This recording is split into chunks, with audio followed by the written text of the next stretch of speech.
You realize it's 10 days since our last show. Yeah, it's been a while.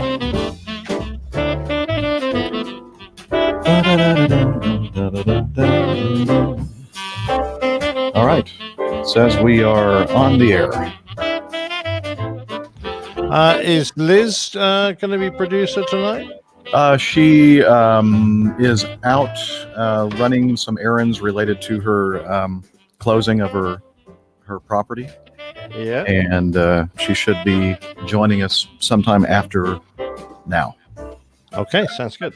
Yeah, she won't be gone for the entire thing. So, hello, everyone. Welcome to the Airline Pilot Guy Show live taping. Well, we actually aren't using tape. Live. Oh, I am.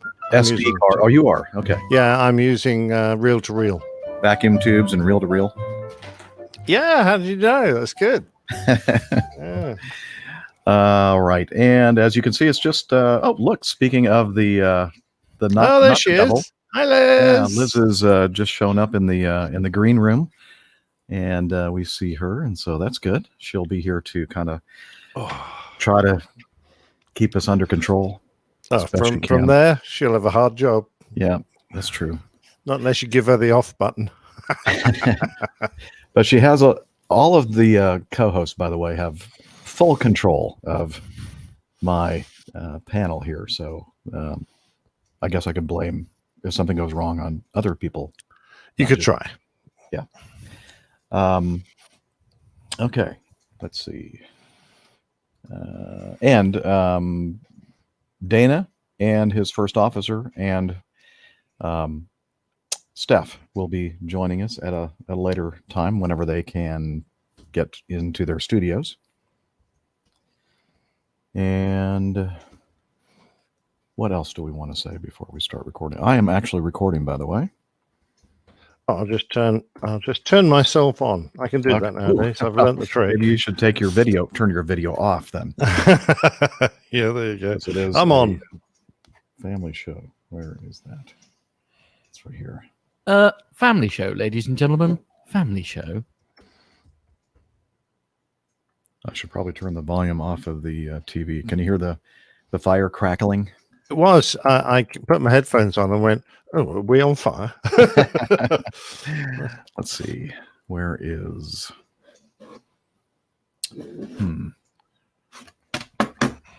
Oh, nope. I just turned the TV off. Damn it. Good job. That's not muting, Jeffrey. It's a good job you don't have very many buttons in that Mad Dog. That is true. I have more buttons in my Mad Dog than I do in modern airplanes. Now you get those big brass levers and taps and things, don't you? Right. Yeah. That's exactly what it looks like inside. Come on. What have I done? Dang it.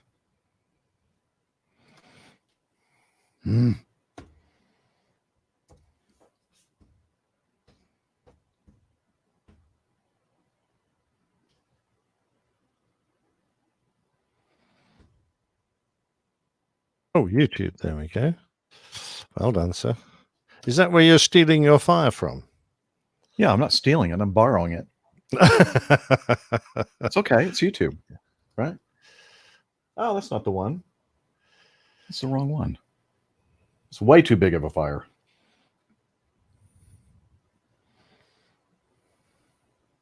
Huh. What happened to it?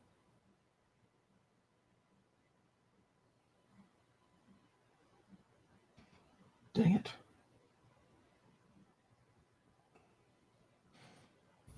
Well, this is embarrassing. Well, if I were you, I'd find some New Year's Eve fireworks and put those on instead. Oh.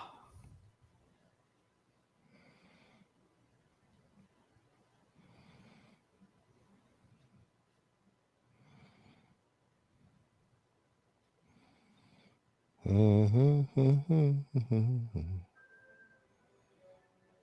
don't want that there, though. No, we don't want to listen to music anyway. Son of a gun. How about like the ones I just recently played? All right.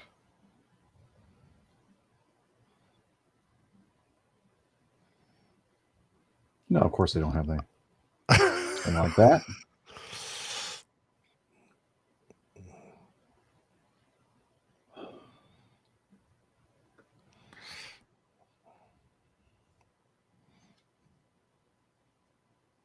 I hope everybody's enjoying this. Yeah, we're having a ball, thanks. Neville suggesting you just pick a triple X channel and have done with it. That's what I'm afraid of. Look, I hope it doesn't have all my browsers. Exactly. I think this is it.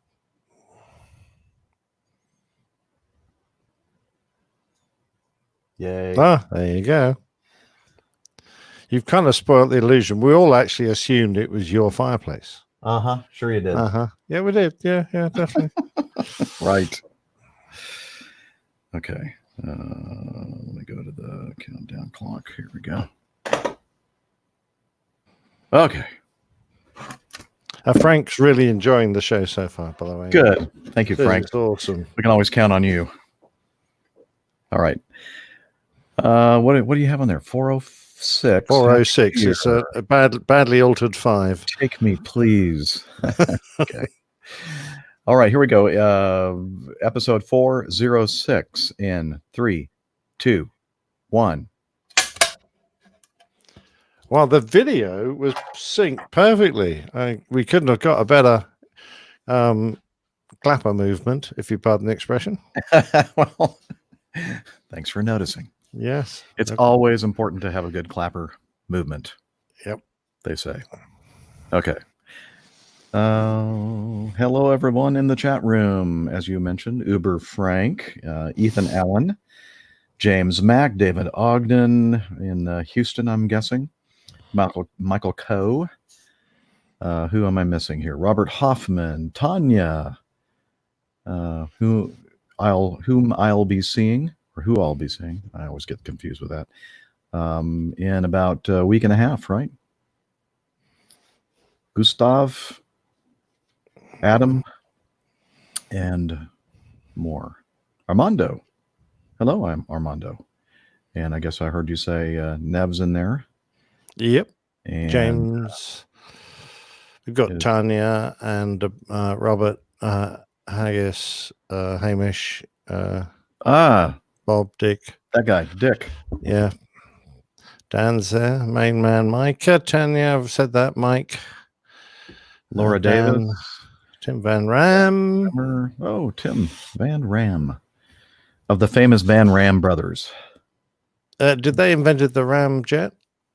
The not quite so successful Van Ram jet.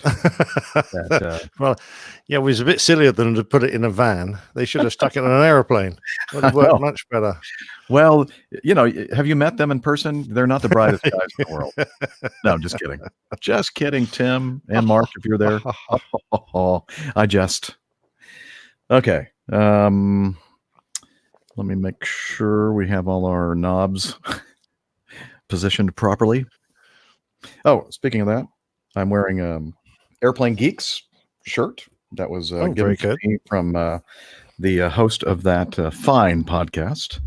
No one sent me a T-shirt for a while, so I'm logo-less. He was in the Lord of the Rings, logo-less. Oh, logo-less?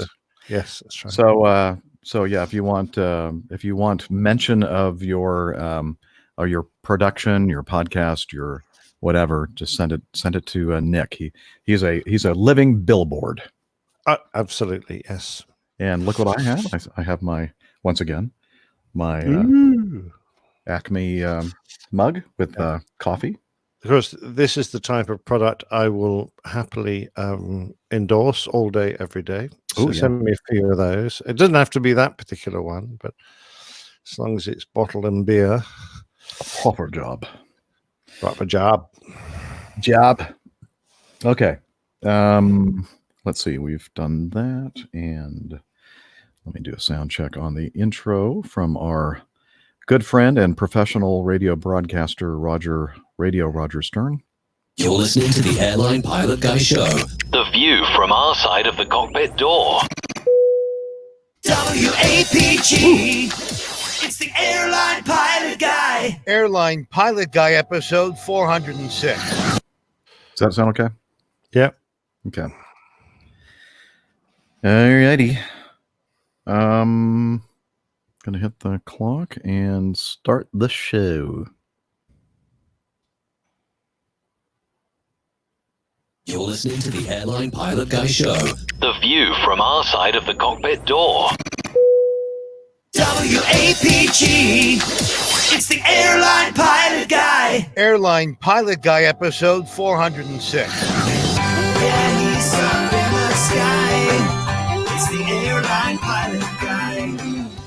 Hello, you're listening to the Airline Pilot Guy show, the view from our side of the cockpit door, with your host, Captain Jeff, broadcasting live from Studio 1A at APG headquarters in Roswell, Georgia. Today's show is recorded on the 30th of December, 2019. Yeah, he's up in the sky. It's the Airline Pilot Guy. Get you light and it's flying by. With the Airline Pilot Guy.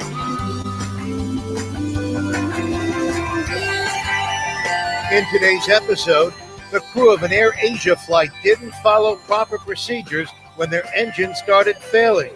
An American Airlines mechanic pleads guilty to tampering with an aircraft. More news, your feedback, and another edition of Plane Tales. So get all settled in, tray tables and seat backs in the upright and locked positions. Electronic devices powered on. I'm Radio Roger, and Flight 406 is ready for pushback. Thank you, Radio Roger Stern. He's an Emmy Award-winning TV and radio reporter, currently at the #1 all-news station in the nation, 1010 Wins in New York City. Welcome to the Airline Pilot Guy Show. It's an aviation podcast. I've been doing this for about 10 years now, a little over that, covering the latest aviation news, answering your feedback. And I'm Captain Jeff, former U.S. Air Force pilot and currently a captain for a major legacy airline based in Atlanta, Georgia, which I like to refer to as Acme Airlines. And here to help me in the endeavor is my co-host, who is in the English countryside, professional photographer, former RAF RAAF fighter pilot, current captain for a major U.S. No, that's not true. I looked away and I started reading. That's all right. I'm sure people understand. Yeah. Well, let's try that again. And joining me is from his studio in the English countryside, professional photographer, farmer. I didn't know he was a farmer. A former RAF RAAF fighter pilot, former captain for an international airline based in London. It's Captain Nick. I may not be clever, but I can drive my tractor. That's good. Said Farmer Giles. Lovely to be with you, Jeff, on this small crew version. I think we're working our way down to one pilot operations. Isn't that going to be the case soon? Oh, dear. I don't know. You never know. It could come full circle, right? Could do. Before you know it, I'll be doing the show by myself again, all by myself. All by myself. Anyway, we do plan on our other co-hosts joining us later on in today's broadcast. So hang in there if you don't mind. But in the meantime, while we wait for them to join us, let's get started right away with today's news. Stand by for news.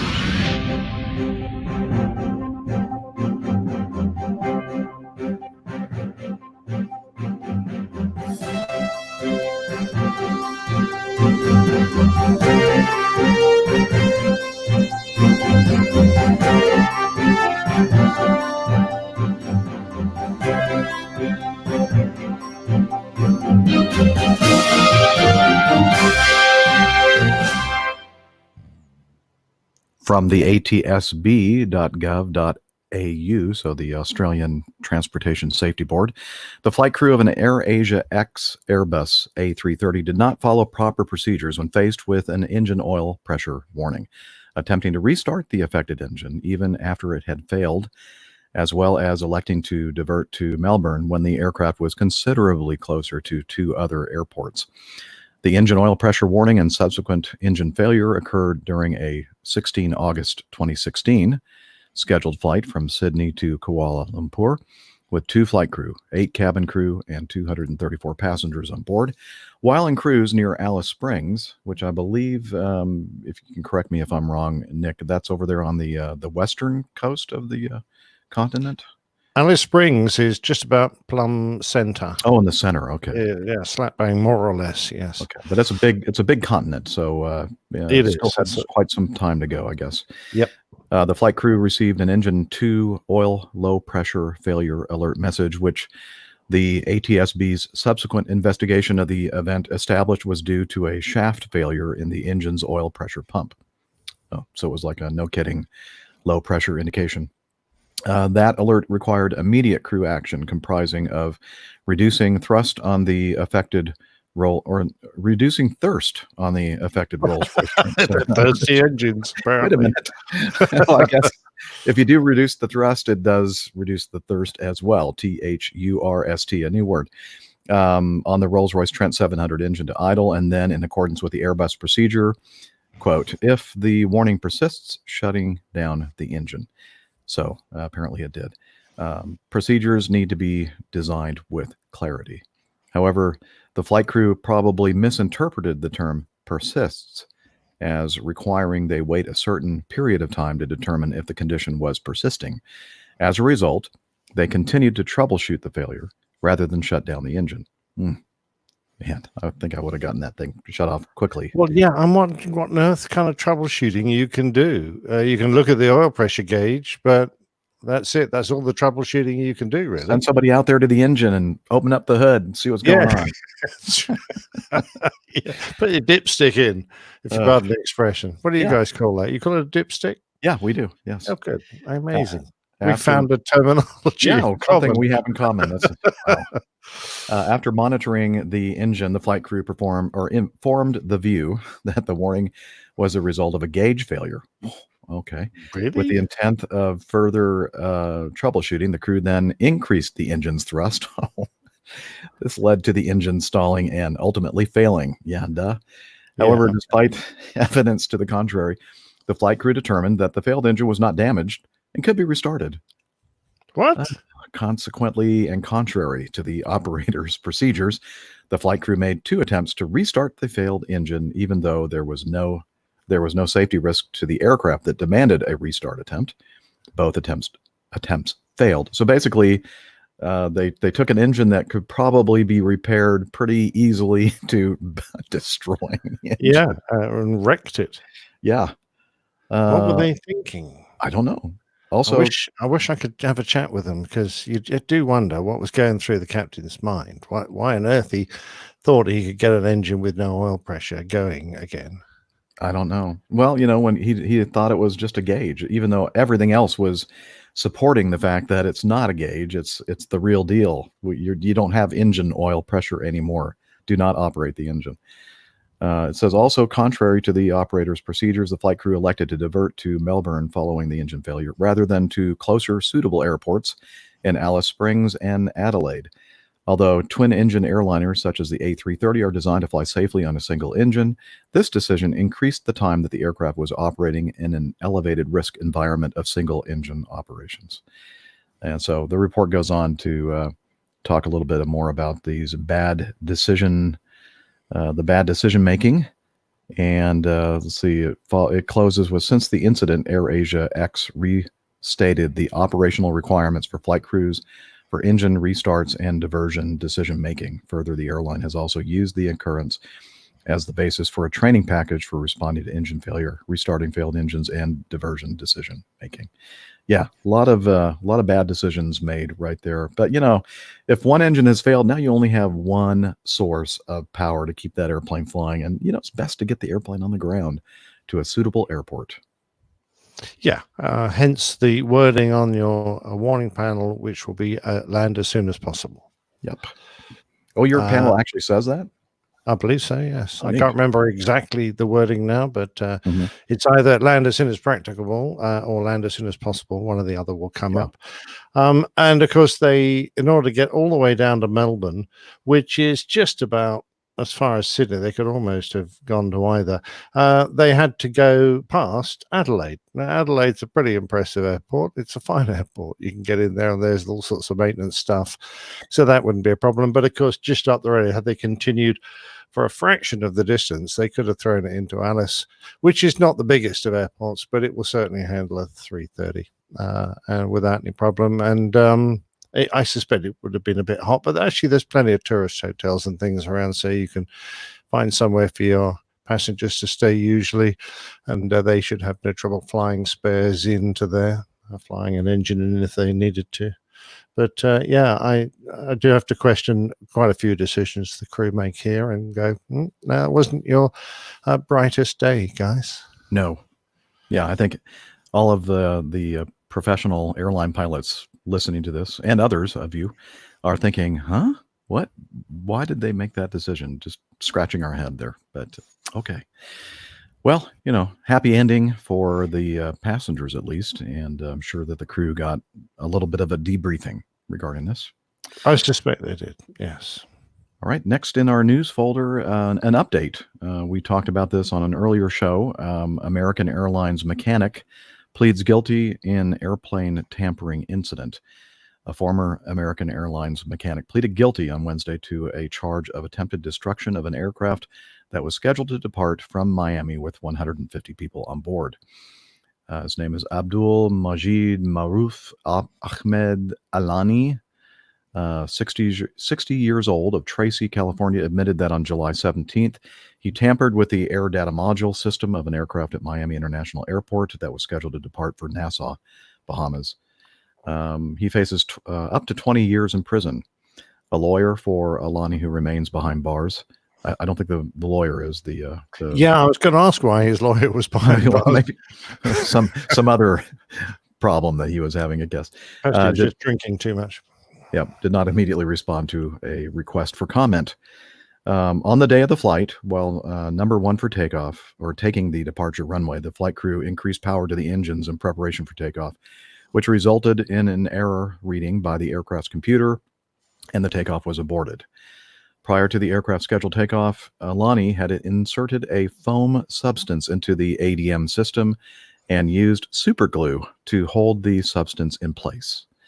American Airlines said in a statement that after it learned about the allegations, we inspected aircraft that Mr. Alani had worked on to ensure that they were safe. His conduct is not representative of the world-class work performed every day by our 15,000 technical operations safety professionals. When law enforcement officials interviewed Alani after his arrest, he claimed he was upset over stalled labor talks and that he had tampered with the aircraft, hoping that a delay or cancellation would lead to overtime work. The bonus is that he knew exactly what the problem was, so it wouldn't take him long to fix the airplane, right? Now, there was, when we talked about this originally, they had not yet at that point ruled out a possible terrorist act. But it looks like here now it's more of a personal thing on his part rather than trying to, kill 150 passengers. Yeah, I gather there have been some fairly acrimonious labor relations between the airline and the engineers, which have been going on for a very long time now. Do you know if that's been resolved yet, Jeff? I do not. No, neither do I. But it's always sad, even in the most dire of circumstances, if you're having bad relations with your wife or your company, you should never tamper with things and make aircraft unsafe. It just goes without saying, but we rely on trust so much in this industry. We rely, even in the worst circumstances, on everyone who does work on our aircraft to be trustworthy. Otherwise, the whole system kind of breaks down. Yes, so true. All right, item C. You'll remember back in February of this year, there was a horrible crash of a 767 freighter operated by, Amazon Prime Air, but they are, most of those flights, I think, are operated by Atlas pilots. And I don't know if this is the actual final report or is just the release of the docket, I believe. I think they're still in the investigatory process and possibly getting close to issuing a final report on this crash. Just to remind you, the first officer at the controls of an Amazon air cargo flight that crashed in Texas near Houston appeared confused, crying out that the plane had stalled during the final moments and putting it into a steep dive while the captain tried to pull the plane's nose up. Fact-finding reports released by the U.S. National Transportation Safety Board on Thursday suggest. The NTSB says that the first officer failed proficiency evaluations during his training at Atlas Air, which operates Amazon Air flights, and at his prior job at Mesa Airlines.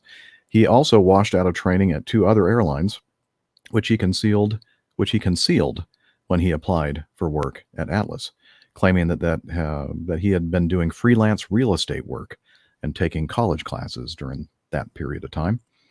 The NTSB released over 2,000 pages of documents from its investigation into the February 23rd crash of Atlas Air Flight 3591, bound from Miami to Houston, which killed all 3 on board. It has not yet issued conclusions about how or why the crash occurred. Nonetheless, the factual reports raise questions about training and pilot monitoring at Atlas Air at a time when it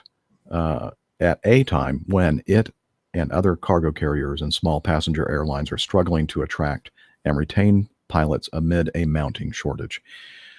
The Boeing 767 was descending on approach to landing at George Bush Intercontinental Airport in Houston when the first officer, Conrad Aska, said that the primary flight display wasn't working properly on his side and transferred control to the captain, Ricky Blakely. He later said that there was a problem with the attitude director indicator, horizontal situation indicator. We call that the ADI/HSI, which tells pilots what the plane's angle is relative to the horizon. Captain Blakely gave control back to Aska after they believed that the indicator was working properly again. And I believe if you look into the details there are ways for if a display on one side, let's say the first officer's displays, are not working properly, you can usually switch both sides of the cockpit to the same source so that you can restore the display on the other side. And the thing you have to keep in mind, of course, is that now you don't have dual separate sources for these systems. But I think that's what they did. They went through and they kind of troubleshot a little bit very quickly to restore the displays on the FO side of the cockpit. So the captain gave the FO the control of the airplane back to him. They began to prepare the plane for their approach as they maneuvered around a rainstorm. The plane hit turbulence, and then 5 seconds later, a minute before impact, the automatic go-around switch was turned on, which is intended to be used when pilots seek to abort a landing. It automatically increases thrust to enable a 2,000 foot per minute climb. However, the activation may not have been intentional. The pilots made no mention of initiating a go-around. NTSB investigators suspect Aska may have become disoriented while the plane was in cloud cover, with the acceleration from the increased thrust tricking him into perceiving that the plane's nose was too high, leading him to believe the plane was stalling. 6 seconds after the go-around switch was activated, he pointed the plane's nose down at a sharp 49-degree nose-down angle. The first officer expressed surprise about the plane's speed, according to a transcript of the flight voice recorder. "Whoa, where's my speed? My speed," followed by the sounds of thumping in the cockpit. "We're stalling. Stall." So they have a lot of speed, but he thinks they're in a stall.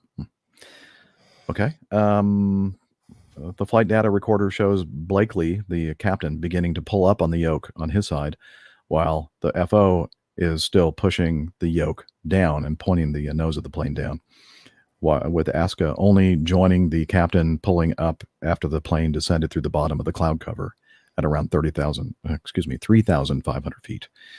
In the final moments, Aska says, "Lord have mercy."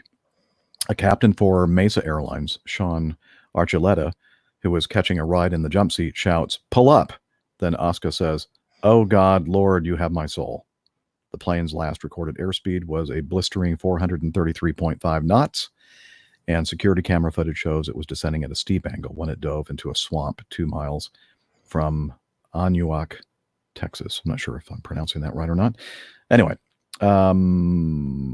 Let's see. Keith Mackey, a Florida-based flight safety consultant and former airline pilot and crash investigator, cautions that the information released by the NTSB is preliminary, but he says it paints a picture of an unprecedented breakdown of communication between two pilots who were operating at cross purposes. A quote from him says, "I've never heard of a situation where one pilot was pulling on the yoke and another was pushing on it, and they weren't discussing what they were doing." Well, that Air France 447 kind of comes to mind. They obviously wouldn't have been able to feel the other person doing something in opposition to what they're doing. But isn't that the case in that situation as well, that one on one side was trying to push the nose down and the first officer was still pulling full back on his stick? I know it's not exactly the same situation because we're talking about fly-by-wire control systems and no feedback and that kind of thing.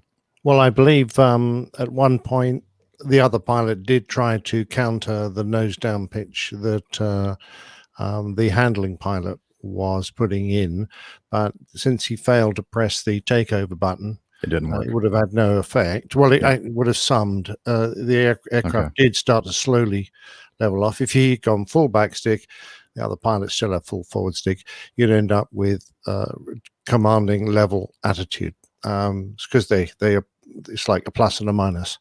But this for me, it is an interesting point you raise.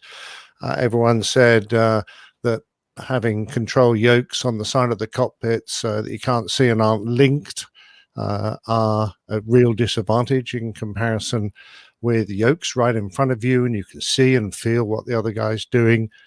Apparently not in this situation, because despite the fact that they had their control yokes and they're physically connected to each other, they still managed, one pilot still managed to dive the airplane into the ground. You would have thought that in this case, if you had felt that the other person was doing something in opposition, that you would say something, and apparently nothing was said. So, so the only advantage of I can see in this situation of the Airbus flight control system is that a simple pressing of a button overrides what the other pilot's doing. So if the captain had wanted to take control because he realized the other pilot was making a mistake, a press of the takeover button on his stick and he would have completely turned off the first officer's control inputs and he could have flown the aircraft just by himself. And of course, the Airbus won't allow a pitch down of that degree. It will limit the pitch down to only 30 degrees. So at that point, it starts to counter the pilot's input because it says there are no situations when when you should be doing this. So an Airbus might not have ended up in the same situation. Yeah, I'm not trying to muddy up the situation here. It just came to mind that he said he couldn't think of any other case when pilots were putting in opposite controls and not saying something about it. And I'm thinking, I can think of some other, cases of that kind of thing, which is kind of perplexing, but, we weren't there at the moment. A lot of confusion, apparently. I have been on an airplane as a flight engineer when engines didn't respond as quickly as they should have, and we got a little slow. And when the rush of the three engines started kicking in IMC, you definitely get that feeling that the airplane is doing some odd, unusual, type of maneuver, and you get that it messes up with your head with the sudden acceleration. So I could see why you might get that feeling. On the other hand, there's a reason why we have these instruments in front of us, and we are taught from early on to trust them. You have to disregard the feelings that you're experiencing, and you have to trust your instrumentation. And if he had looked down and saw that he was not indeed super nose high, he wouldn't have forced the yoke down so severely, in my opinion. But anyway, going back to the report. Why do you think he pressed the toga buttons? Well, so here, the next paragraph kind of addresses that. We'll find Among out. the questions investigators will seek to answer, whether Asuka accidentally palmed the go-around switch while reaching for the throttle or intentionally activated it, and whether the attitude indicator he had previously complained about was still malfunctioning, adding to his confusion. So they're still trying to figure all that stuff out. And another source of information, not official, that I had heard that it's possible that the captain may have accidentally activated the go-around switch when he was kind of reaching around to activate the flaps and slats. But again, I don't know. I haven't had time to look at this entire docket of information that was published to see if that is one of the possible scenarios there. But they're still trying to work that out. The thing that really, well, in addition to the perplexing way that the crew handled this situation, is the setup, I guess you'd say. We talk about accidents and the Swiss cheese, holes in the Swiss cheese lining and all that kind of stuff. Apparently, the first officer had a very, very poor training and evaluation history, and also the captain, not maybe quite as bad as the first officer, but I'll read a little bit of this here. Oscar, the first officer, who was 44, joined Atlas in 2017 from the regional airline Mesa, where he had failed to win promotion to captain on the Embraer 175 regional jet after being given unsatisfactory rating in 2 flight simulator sessions. 2 Mesa captains who evaluated him told the NTSB that he would get flustered when he encountered unexpected situations in training. He would make frantic mistakes and would start pushing a lot of buttons without thinking about what he was pushing. He also failed to finish training at 2 other U.S. airlines. He left Air Wisconsin after 4 months of training to be a first officer of a Bombardier CRJ regional jet. The NTSB says that he cited personal reasons. In 2011, he resigned after a month at Commute Air due to lack of progress in training to become first officer of a de Havilland Canada-8 regional turboprop. He failed to list his stints at Air Wisconsin and Commute Air on his employment application at Atlas, so they were not aware of it. With that information, we would not have offered him a position, the NTSB quotes the executive as saying. So this is an interesting thing. After the 2009 Colgan Air crash, Congress required the Federal Aviation Administration to set up a clearinghouse, including FAA and employer records on pilots to aid carriers and vetting them, but has yet to complete the process. That one, what is taking so long? I know that blew me away when I read that. I think, what? I thought that was in place. Apparently not. That's a worry. Yeah.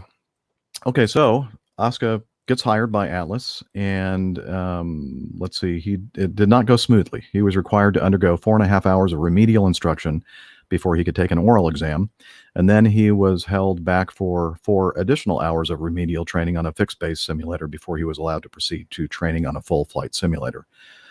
Let's see, after 2 sessions, a fellow student he was paired with complained that Oscar was holding him back, and his instructors decided to restart his full flight simulator training from the beginning.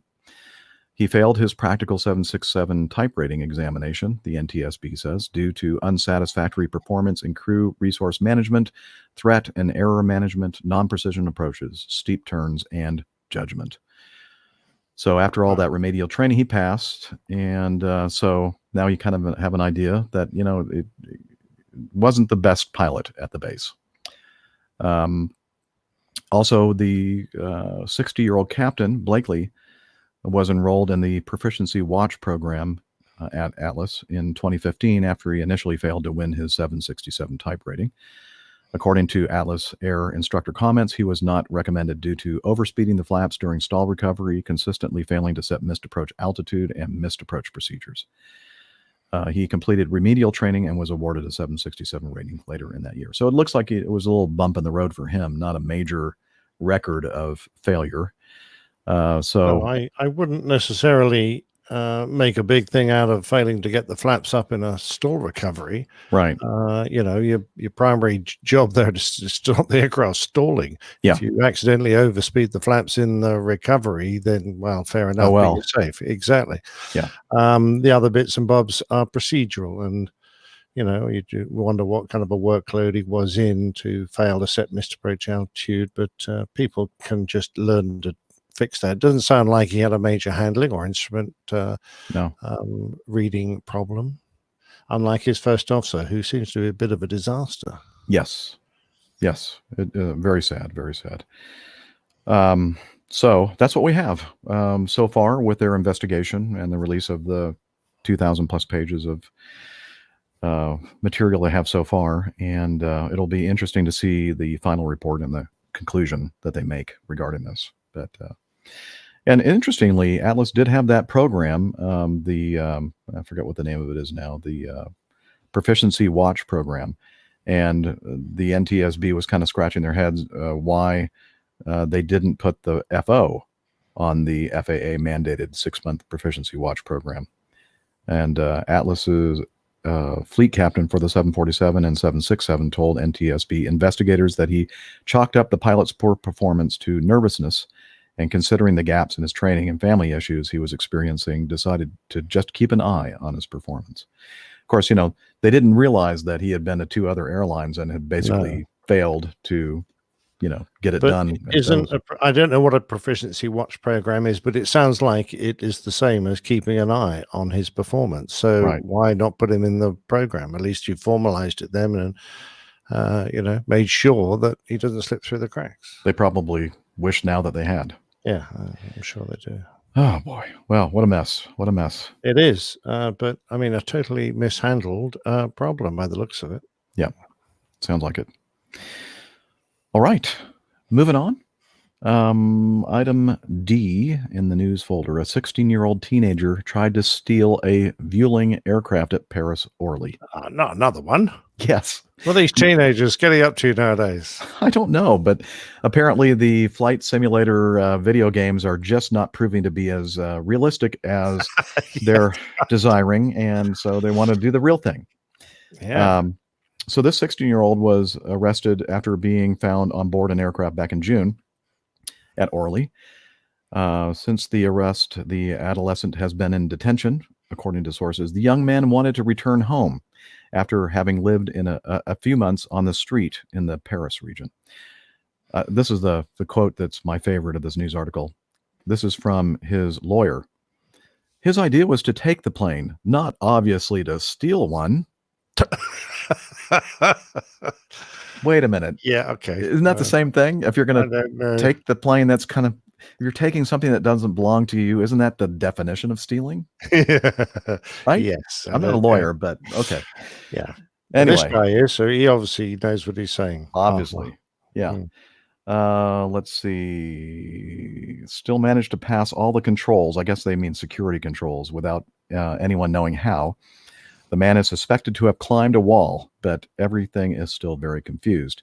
After trying to get into a first plane, the teenager managed to slip into the cockpit of an empty Airbus A321. That's the one he was trying to borrow, not steal, and installed himself at the controls of the aircraft. A maintenance technician discovered the teenager pushing certain buttons. Policemen had difficulties trying to arrest the Moroccan as the young man refused to give in. Placed in police custody. He also did not want to submit to DNA sampling. But did he have a choice? Yeah, and it must be being very nice to him is all I can think. But, that's about the only detail we have on this whole thing. I'm wondering if it was parked at a gate. How did he think he was going to get the airplane pushed back, or was it out like on its own on a stand or something, and where he could crank it up? I wish we knew, but it's even on a remote stand.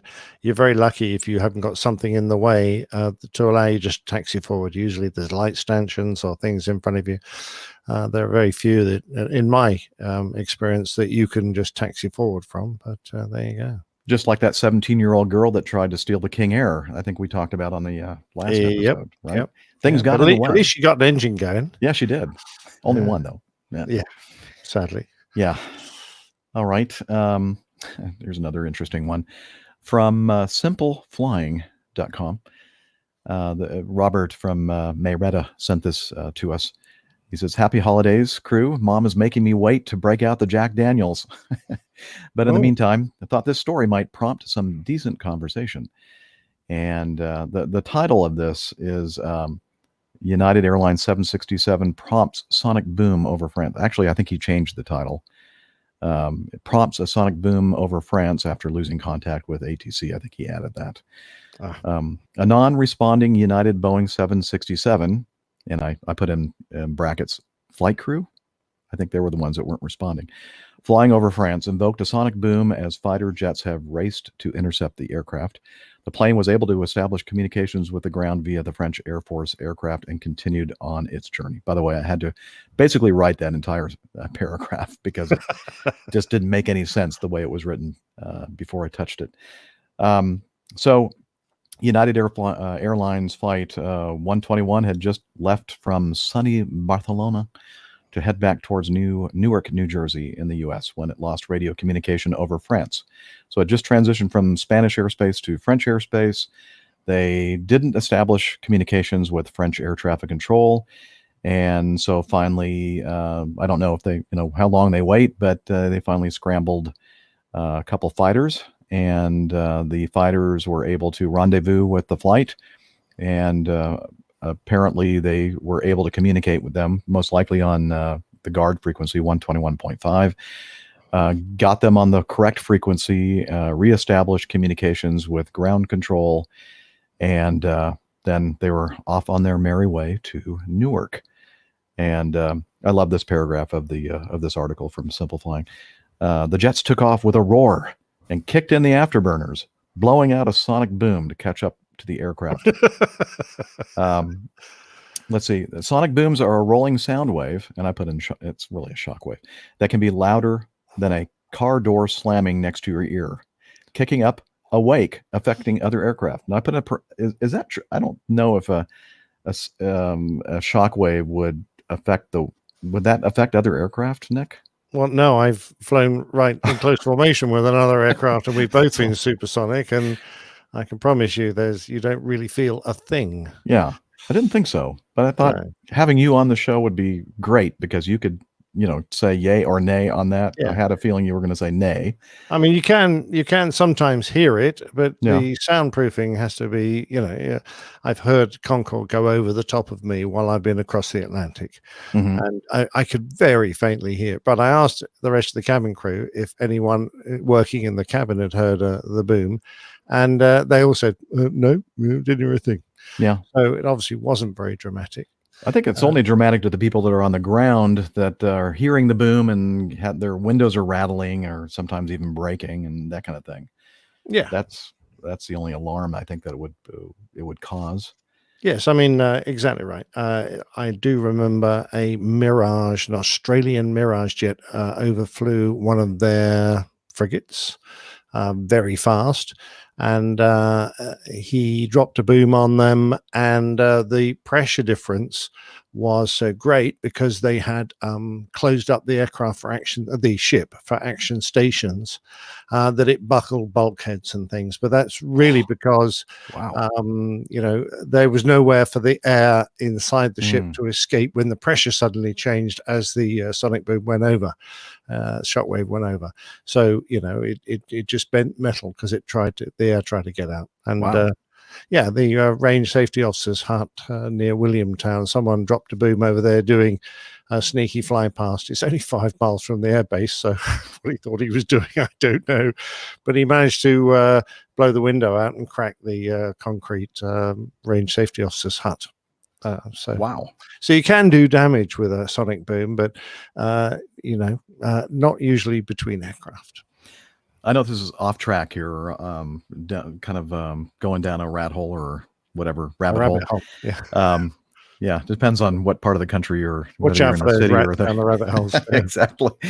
But have you been able to catch the latest trailer teaser for Top Gun 2? Oh yes, yeah. And I watched a couple of ex-Navy fighter pilots on a podcast talking through some of the maneuvers that were being performed. It was very impressive. I thought it's going to be a great movie, if only for the flying sequences. So the scene that in that little short trailer that really impressed me the most, and I don't think it's CGI. I think it's actual footage of like the airplane that has the camera mounted in it behind whatever it is, an F-18, whatever, and he puts it in a burner apparently and just really quickly accelerates straight ahead right in front of this. I'd never seen acceleration like that before in my life. And I'm hoping that's the real thing and not CGI. But well, very so impressive. am I. But I suspect with a wide angle lens, things turn into a dot fairly quickly. Yeah. But I have been told that all the flying sequences are like in the original movie. There's no CGI there. It's all flying with actual aircraft and using conventional photography. So yeah, and I've seen some very close aboard passes and some pretty impressive close maneuvering, hard maneuvering. And I'm thinking, well, that's good flying. Some of that stuff looks really good. Yeah, but the flying, I just hope that they have a scene with topless volleyball. And when I say topless, I mean do. The men, Yeah, they do. And there are some ladies there. But are they topless as well? No. Oh well. All right. I guess it's time for this. Life's full of Family disappointments. show, ladies and gentlemen. Yes, it family is. show. And the girls say, That's not funny. Exactly right. By the way, going back to this United Airlines, I know of a few aircraft that have had this problem coming towards America, and they haven't been allowed to continue. They've been immediately intercepted and forced to land straight away. So I think the French were being very relaxed about this in letting United carry on regardless. Very hospitable. Yes, I thought so. Yeah. Good point. All right, moving on. Final report. Now, I don't remember even hearing about this at all. Maybe it's just because my brain is old and I'm just not remembering things. But apparently back in 2019, May 3rd. May. Okay, was this year? Oh, we're still in 2019, right? Okay. We are for a couple of days. Yeah, pretty soon it will be 2020. Yeah. Hindsight.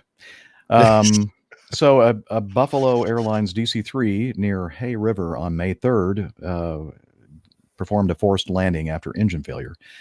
It was a Douglas C-47A Skytrain, registration Charlie Golf Juliet Kilo Mike, performing flight 169 from Hay River, NT. What is NT? Northern Territories, I think.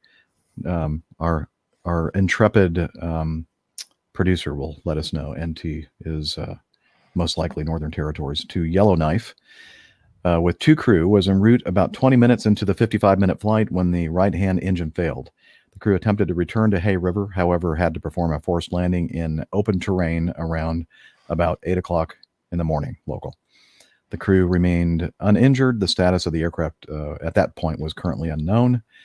On May 7th, the Canadian TSB reported they opened a Class 4 investigation, which is limited scope, medium level of efforts and investment.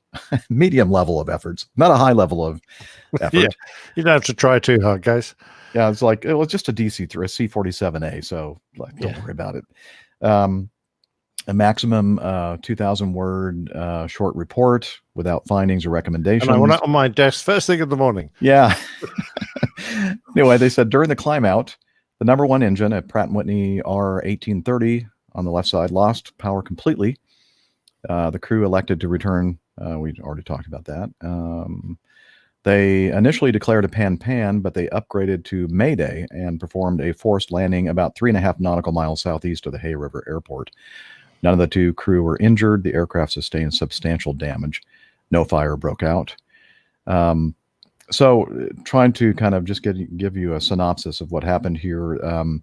The aircraft, they pulled the power back on the number one, advanced power on the right side. Apparently, it didn't really have much effect on the thrust. Really didn't increase at all. The weather at the time was not good at all. When they left, it was 4 statute miles and light snow.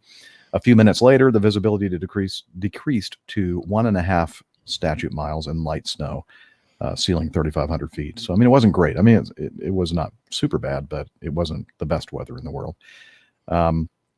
So the thing that I think was most interesting to me on this was that at a certain point, the captain said something about prepping the landing gear.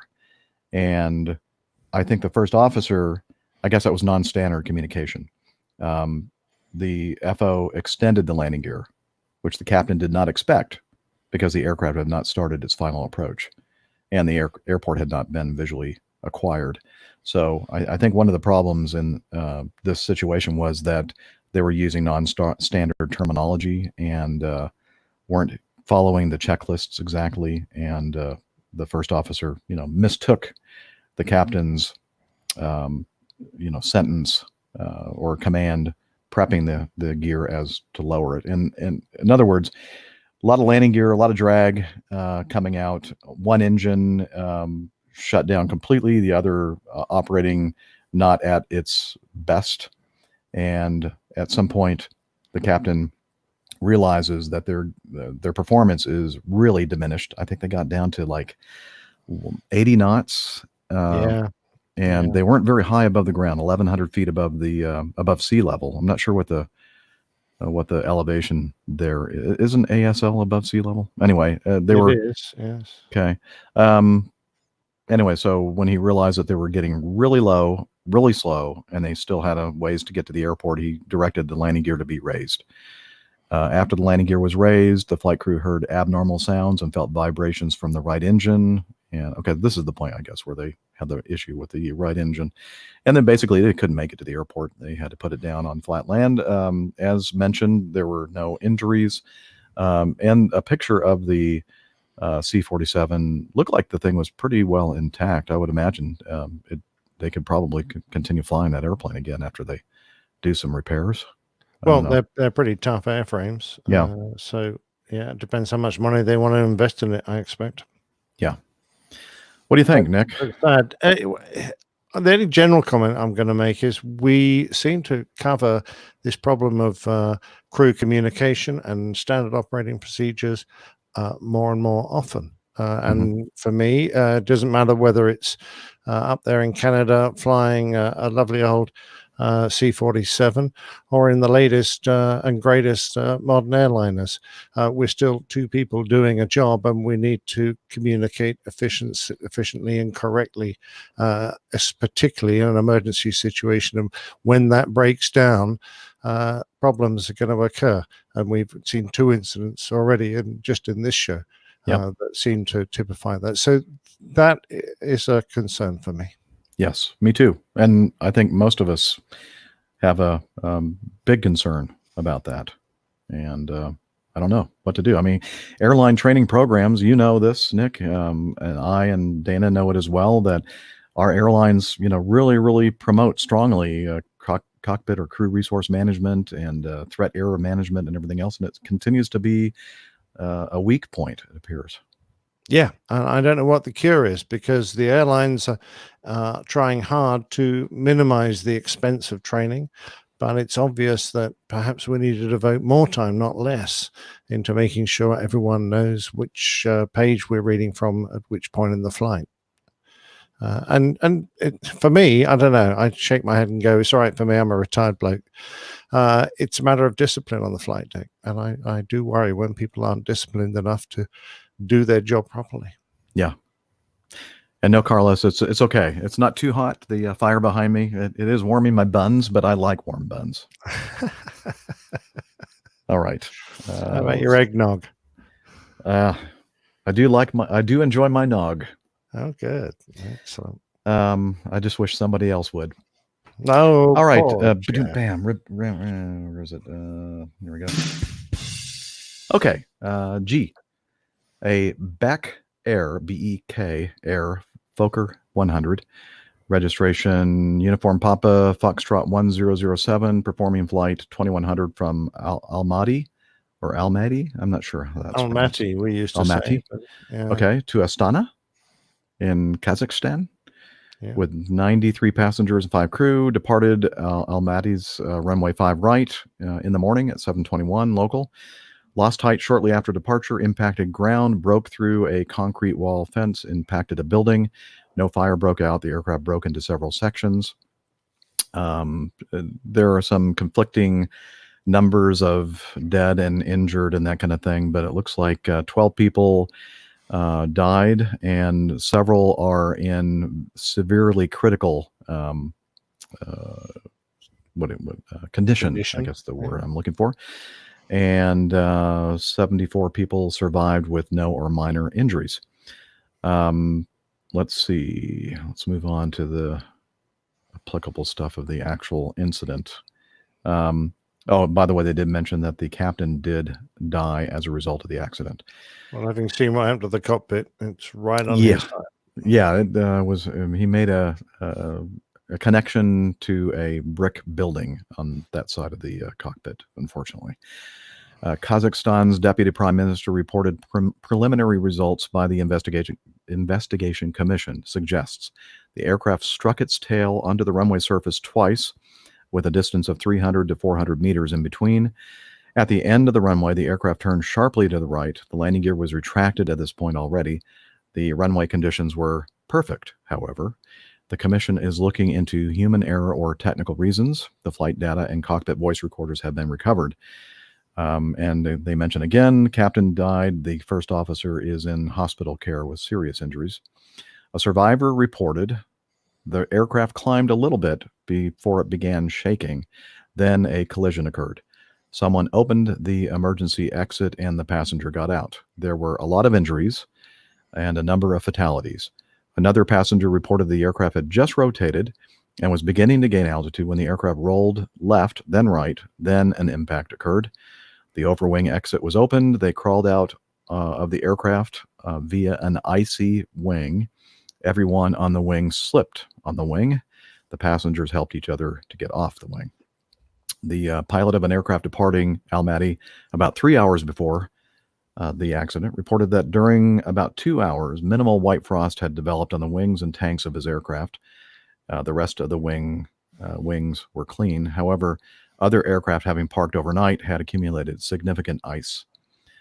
During departure, I don't know what that is in there. ADS-B data transmitted by the aircraft's transponder suggests the aircraft became airborne, climbed only to between 50 and 100 feet above ground, veered to the right, impacted buildings, abeam the runway about 3,000 meters, 10,000 feet down the runway, 5 right. Conditions at the time, METAR,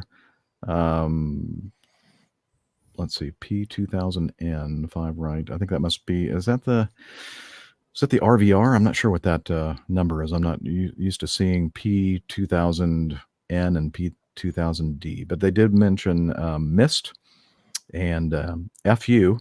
I think that's FU too. Yeah. Okay. Sorry. Didn't mean to be so abrupt there. That's fog. What's the FU stand for? Like undetermined. I'm not sure. Maybe somebody can help us in our brain trust. Visibility, Mr. Fog, FU. I'll take a look. Yeah, I don't recall right offhand what that U stands for. -12, -13, the temperature. So very close temperature dew point spread. Hardly any spread at all. FU is smoke. Smoke. Okay. Yeah. Oh, how about that? Nothing to do with fog. Mist and smoke. Anyway, low visibility, very cold. Well, I don't know if this is low visibility or not. What did I say here for that? Again, not reading this very well. Sorry. Anyway, so looks like the runway conditions were fine. They are going to be focusing upon the condition of the aircraft before it started its takeoff roll. Was there ice on the critical surfaces of the aircraft? A lot of people are suspecting there was.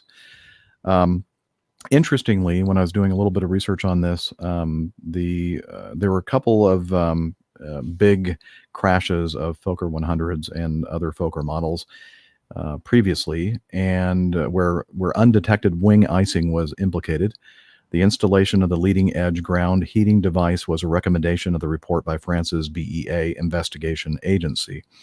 From what I can tell, the ground heating system fitted to the final few aircraft off the production line and also installed on others out there operating basically allowed for the same kind of leading edge heating system to occur or to take place on the ground, whereas a lot of these kind of systems aren't allowed to be used until the airplane's in the air, where there's better cooling and that kind of thing. And apparently they made some modifications to the system. I don't know if they lowered the temperature of the air or what, but they did call for a mandatory system to help with these undetermined or undetected wing icing situations. And in another report that I was reading, or another article, they said among the aircraft delivered with the system installed, EASA's directive noted was this airplane, the airframe involved in the Bek Air accident at Almaty.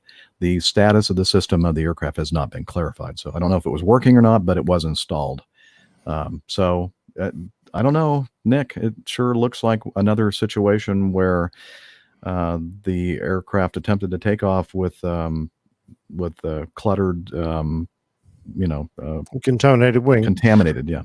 Wings. Yeah, certainly. I mean, it would be my first guess, just looking at the indications. So a vibration, a wing drop would indicate to me that there's a possibility the wing stalled, and the fact that they hadn't got airborne correctly, and the fact that they also hit tail down onto the runway. Maybe it was a nose high stall situation. Yeah, it would indicate that, and the fact that people were sliding off the wing as they tried to get off means that it probably hadn't been cleaned properly.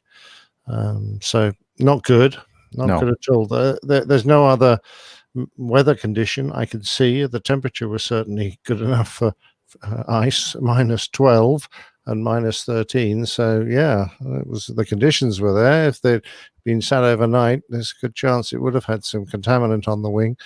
And it takes one of these accidents before people start taking de-icing seriously again, only if it gets out, of course, because it's just not worth taking the risk. It really isn't. Yeah, at the time, the delay induced by de-icing is one of those things where you're thinking, oh, this is horrible, but this is much more horrible when you don't take the time and you don't delay the flight and you don't do the required de-icing. And I guess this wing, from what I can tell, is a very, very super critical type of design. Did not have leading edge devices at all, and a very slick wing, I guess we'd say. And apparently there have been other instances of ice on the wing and the crew's not detecting the presence of. And I think that their procedures require that you do a tactical wing inspection. In other words, actually putting either some type of device designed to detect ice, or actually putting your hands on the wing to see whether or not, because it can be tricky if it's clear ice. Sometimes the wing just looks like has nothing on it. Just shiny. Yeah, exactly. Yeah. But people who operate regularly in these type of areas, they ought to know, because it's part and parcel of their operational routine. If they were coming from somewhere near the equator and they were operating up there for the first time, you might go, well, perhaps they didn't realize. But people who spend their lives flying around these areas, they really ought to understand the risks. Yes, absolutely. Quickly, there was a helicopter tour operator on the island of Kauai that crashed, and there were 6 passengers and the pilot all died in this area of which I hear is very beautiful. Let's see, what's the name of the canyon? Waimea Canyon or something like that. They said they used it as the background for the Jurassic Park movies, and oh wow, beautiful waterfalls and really steep cliffs and that kind of thing. And apparently, it took them some time, but they did find the bodies of the occupants of the helicopter that crashed, which is sad. It doesn't really say exactly what happened. They do mention that the weather in that area of the island can one moment be beautifully clear and another moment low ceilings, fog, cloud banks, that kind of thing, heavy rain, strong winds. So that's sad that these people were looking for. I was quite amazed to read that there were 9 crashes of Hawaii helicopter sightseeing flights in the last 10 years. That's nearly one a year. So this is something that you would take for granted as being fun holiday thing to do, safe as houses, and absolutely stunning. But you wouldn't expect to lose a helicopter every year. No, you wouldn't. Kind of gives pause to, when you think about going over there and doing this kind of excursion.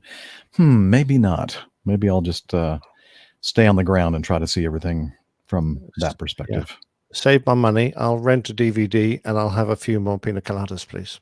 Yeah, I like that. All right. And then finally, a lot of items in our news folder, but I was determined to crack through all of them. And this last one just occurred a few days ago. It was a private aircraft, a Piper PA-31T Cheyenne 2, November 42 Charlie Victor. The airplane was taking off from Lafayette, Louisiana, en route to Atlanta. The Peach Bowl was on Saturday, this past weekend, and they were all heading up to Atlanta to land at the DeKalb Peachtree Airport, where we've had some meetups. Nick, you'll remember that really nice meetup that we had there at the for sure. PDK Airport. Yeah, that was brilliant. That's where they were headed. But shortly after takeoff, the airplane crashed, and it was destroyed by impact with a road and a post-crash fire. And we have some pretty good photos here and a video taken by a bystander shortly after this incident occurred. And it was really powerful to me, this video, because it's clear that even the emergency responders are not yet on scene, and you can hear like the trees crackling from the intense fire in the main section of this wreck. You can see the post office that the aircraft crashed in the parking lot of this post office, and then just kept on going into an open field. Apparently some injuries on the ground as well. There was a Chevy Suburban, and also what they say is a Jeep, although it's hard for me to tell exactly what kind of vehicle it was. It doesn't look like a Jeep to me, but who knows. Was completely engulfed in flame, and apparently there's a serious injury that has occurred in one of the vehicles that the airplane hit, apparently, during this crash. We don't really know exactly what happened here. Not a lot of... How's your volume? It's good. You need to mute. I just did. Okay, thank you. Let's see. There were some witness reports here. Now we always, take those with a grain of salt because, humans are sometimes not very accurate when it comes to what they think they saw. Notoriously bad. Yeah. But where are the witness reports? I put them somewhere in here. Oh, here we go.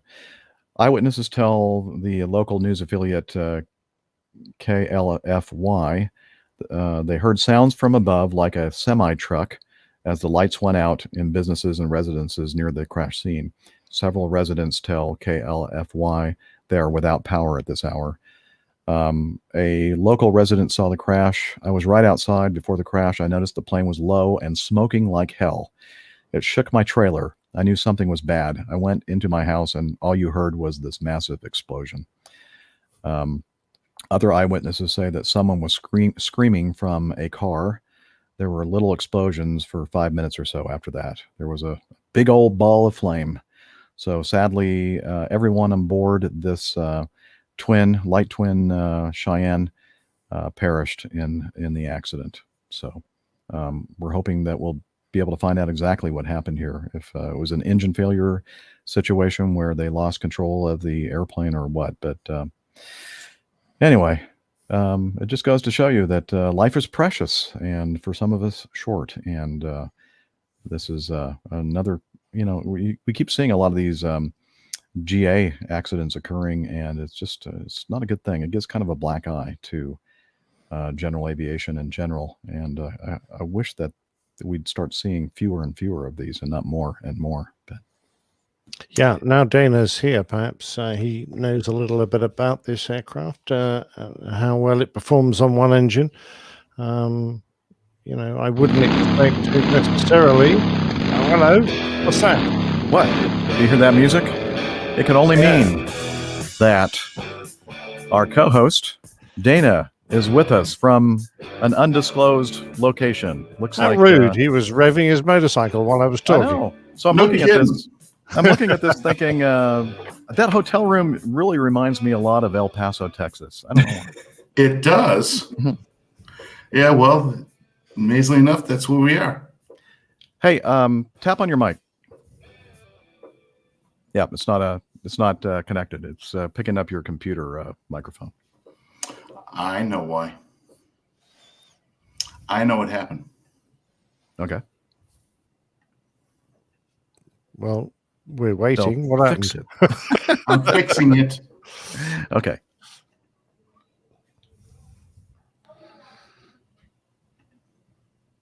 So, did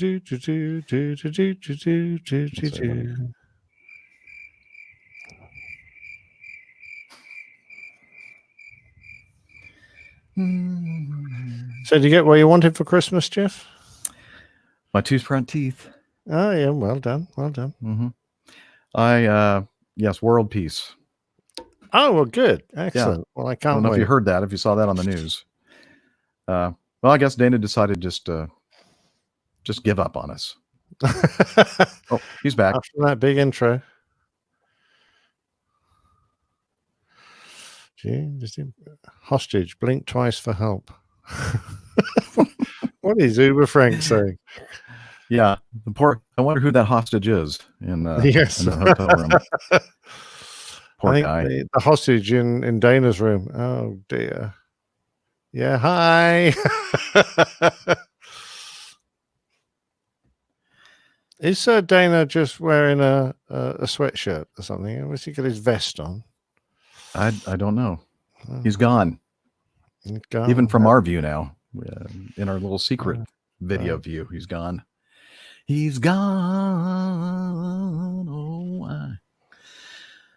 Oh, let's see. I guess when he does come back on and he has the correct microphone selected, I'll do his sound effect again and reintroduce him. Sure. Did you get any new toys for Christmas? Not really. No. Oh. Do you? Not really. I do have a new toy that I hear you now. I can't hear you. I don't think you've got your mic selected again. Yeah, I it's think not it's still on the computer. It sounds all echoey.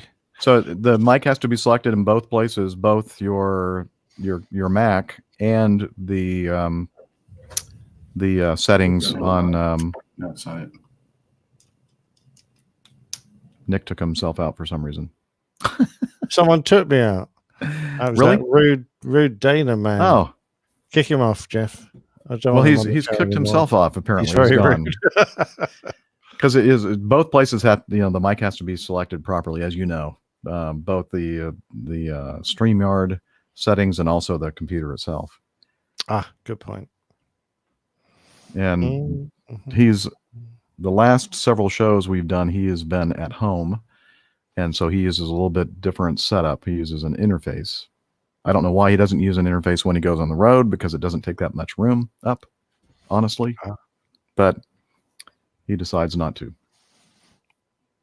because it is a USB mic. However, it's not the most reliable in the USB mode. Hello, can you hear me? I can hear you on your computer's internal microphone. Hey, have you checked both places? Not only your Mac, but also the settings on the on StreamYard? Yeah. Is the microphone showing up as an option? It is. Okay. Then I don't hear anything now. Is the switch on?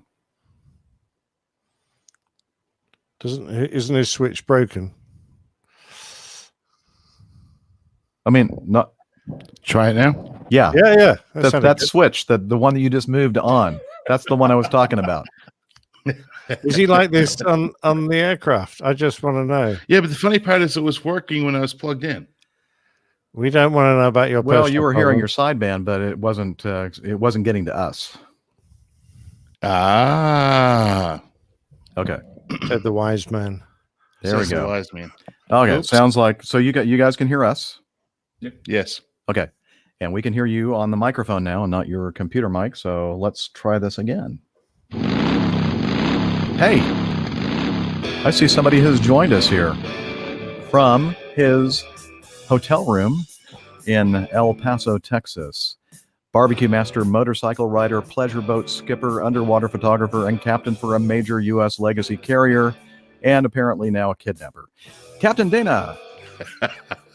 Hey, guys. It's great to be back on the show for another, well, I guess you've already started, so I'll just join in progress. How's that sound? But I would like to have somebody introduced. Oh, wait. We got some introduction. We have some music for our special guest. Okay, go ahead. Well, joining me, my first officer, who's been tortured by me for the last 2.5 days. Poor guy.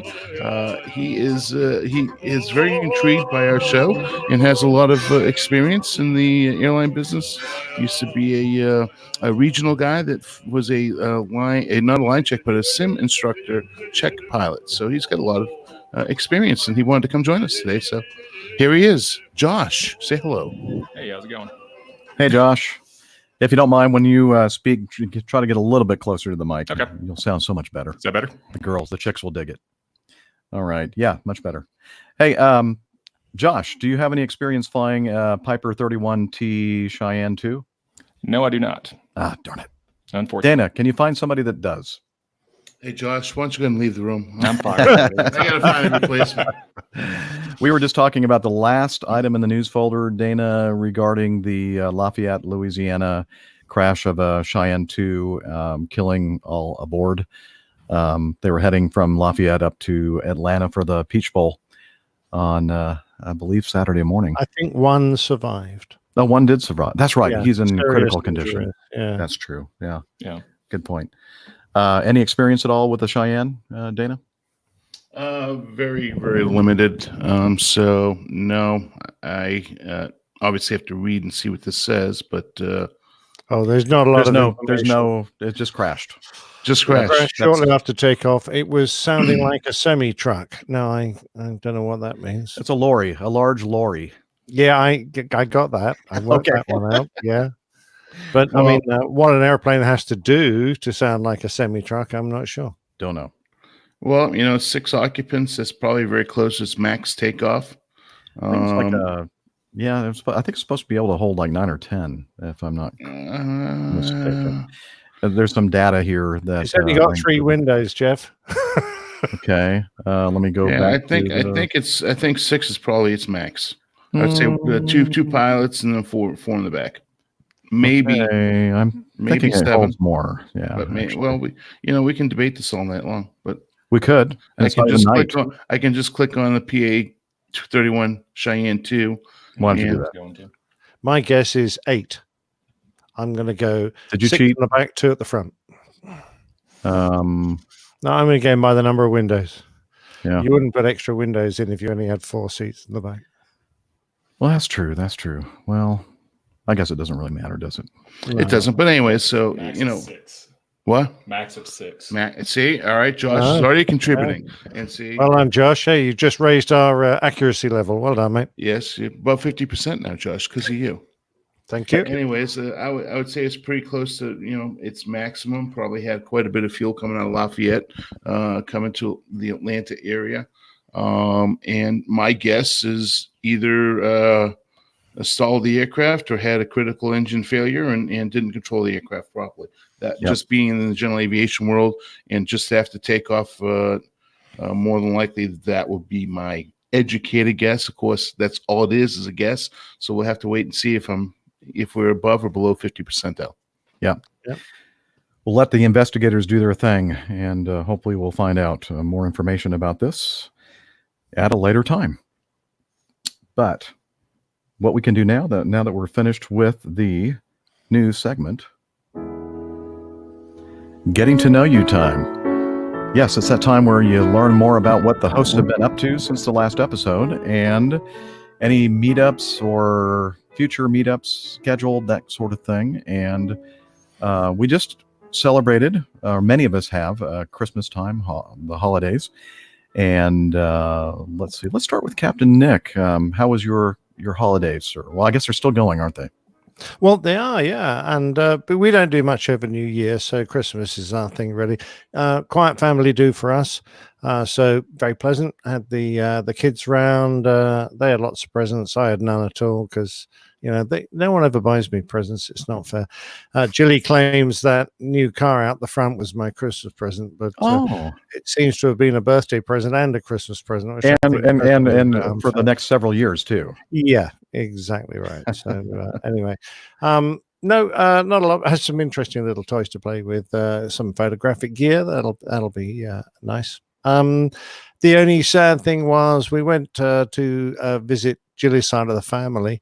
She got a lot of cousins, and chatting to a lovely bloke who is just a little older than us. His daughter is going to get married shortly. A very nice bloke. And we got home and heard the next morning that he passed away during the night, which kind of put the markers on Christmas to a certain extent, because he was a favorite cousin of Jilly's, and that was all very sad.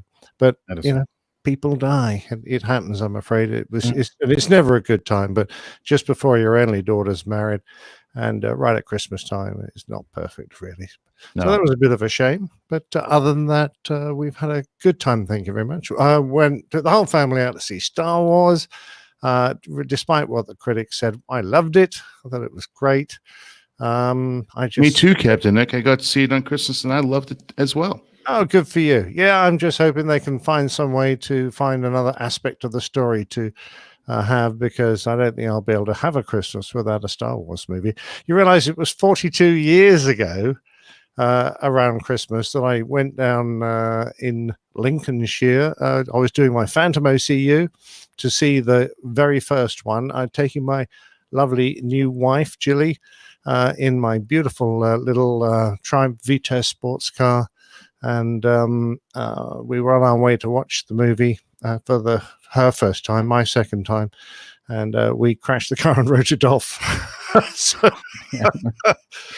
that was 42 years ago, but that's been an amazing saga, the old Star Wars saga, to have gone on that long. So that we were kind of talking about that when we were on our way to see the new one. It had been snowing heavily. That's my excuse. That's a good excuse.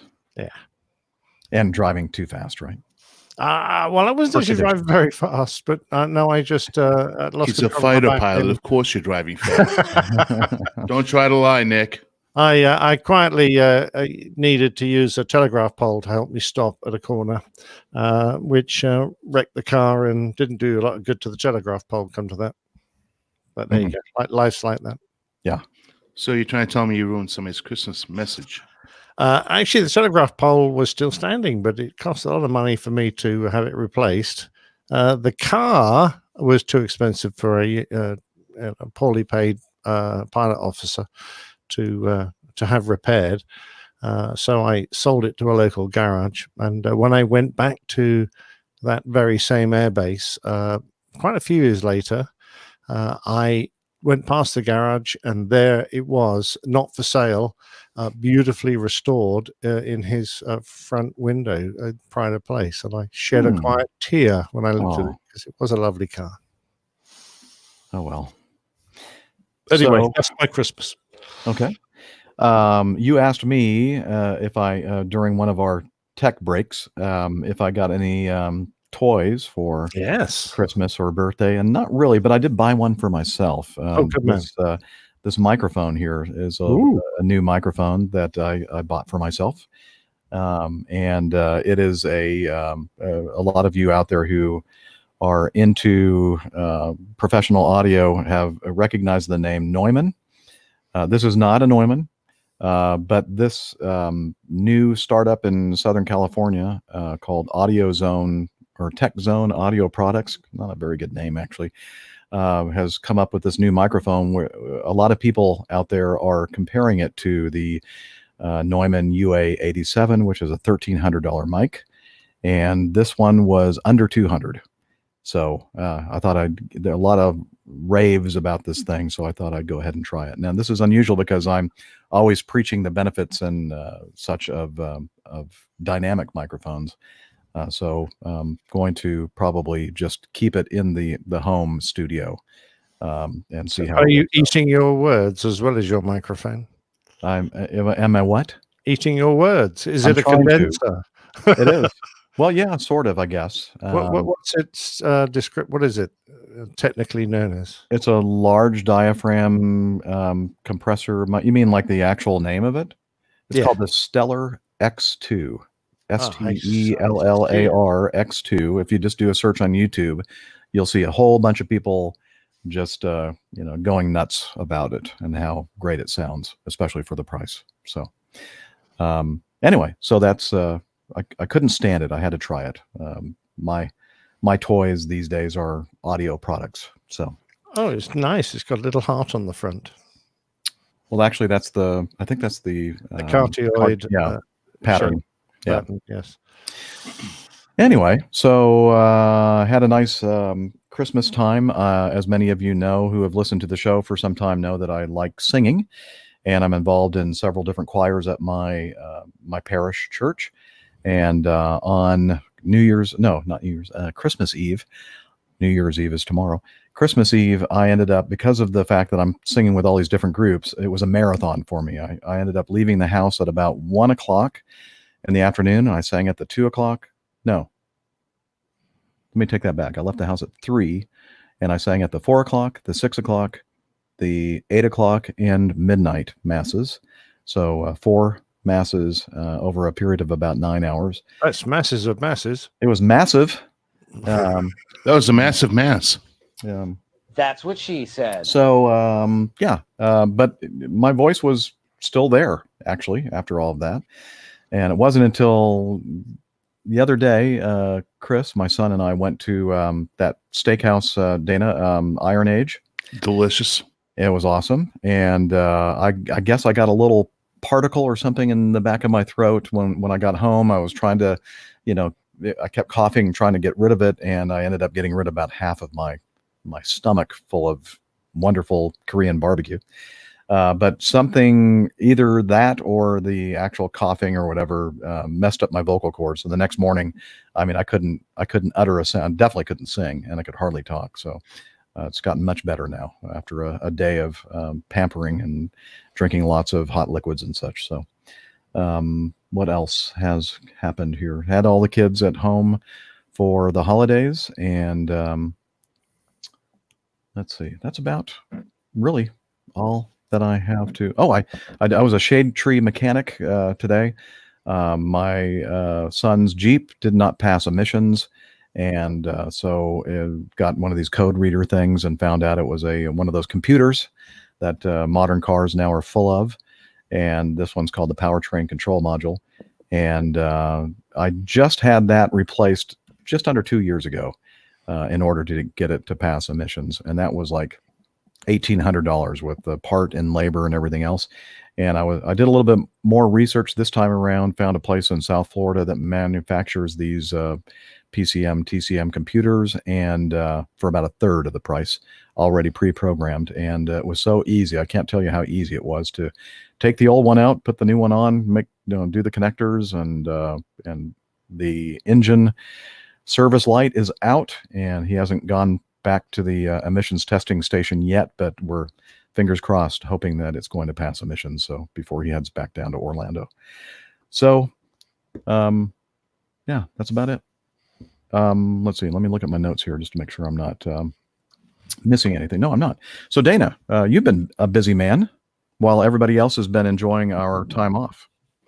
Yeah, everybody's been enjoying their time off, and I actually have been out working the Friendly Skies 10 of 11 days in a row.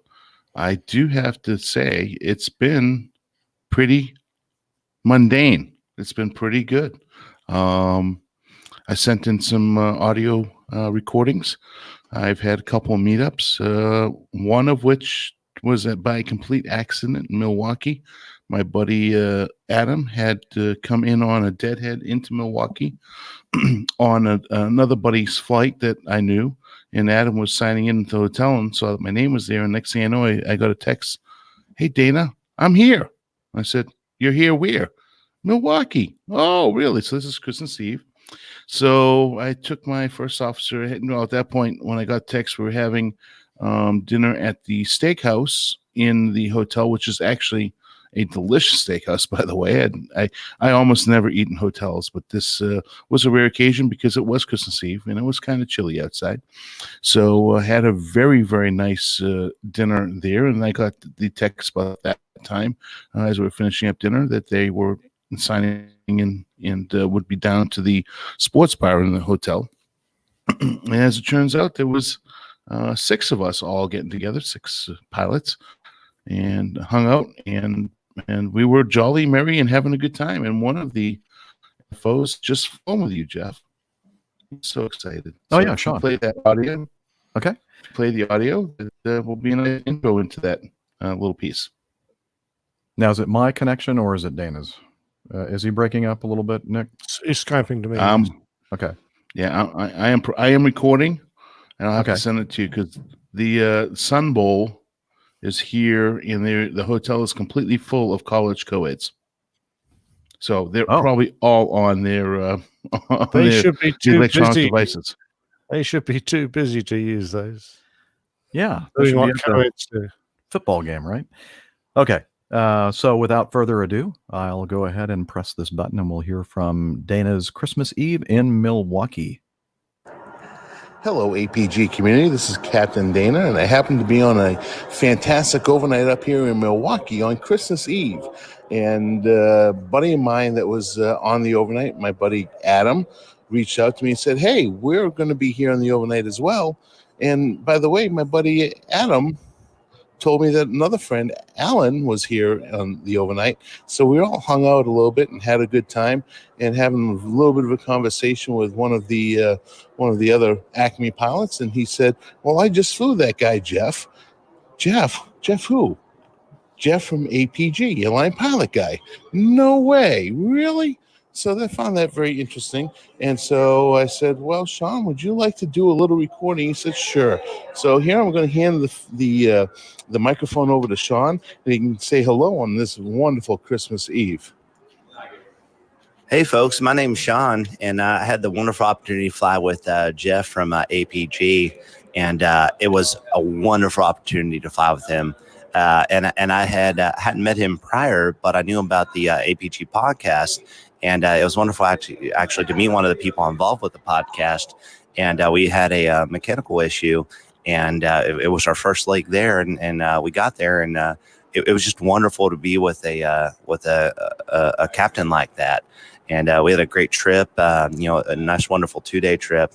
And now here I am right now in Milwaukee with another fellow, Dana, that is involved with the APG podcast. And it was wonderful to be a part of a small world of pilots that we're involved with. So it's just nice to be involved with that. So, hey, thanks, Dana, for hanging out with me tonight. I appreciate the opportunity to say something. And to Dana and to Jeff and everyone at APG, great pilots, great people, and it's wonderful to be here.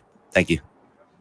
Sean, you hit it right on the head. This is an amazing community, and without all the folks that are involved with it, that listen to it, that participate in it, and that care about what we have involved in our community, we wouldn't have that community. So thank you very much. And I know it's as a former first officer that's flown with Jeff, and a mentor to me, he has represented a lot of great things in my life. So I get where you're coming from, and it's amazing experience to actually have had the opportunity to fly with Captain Jeff.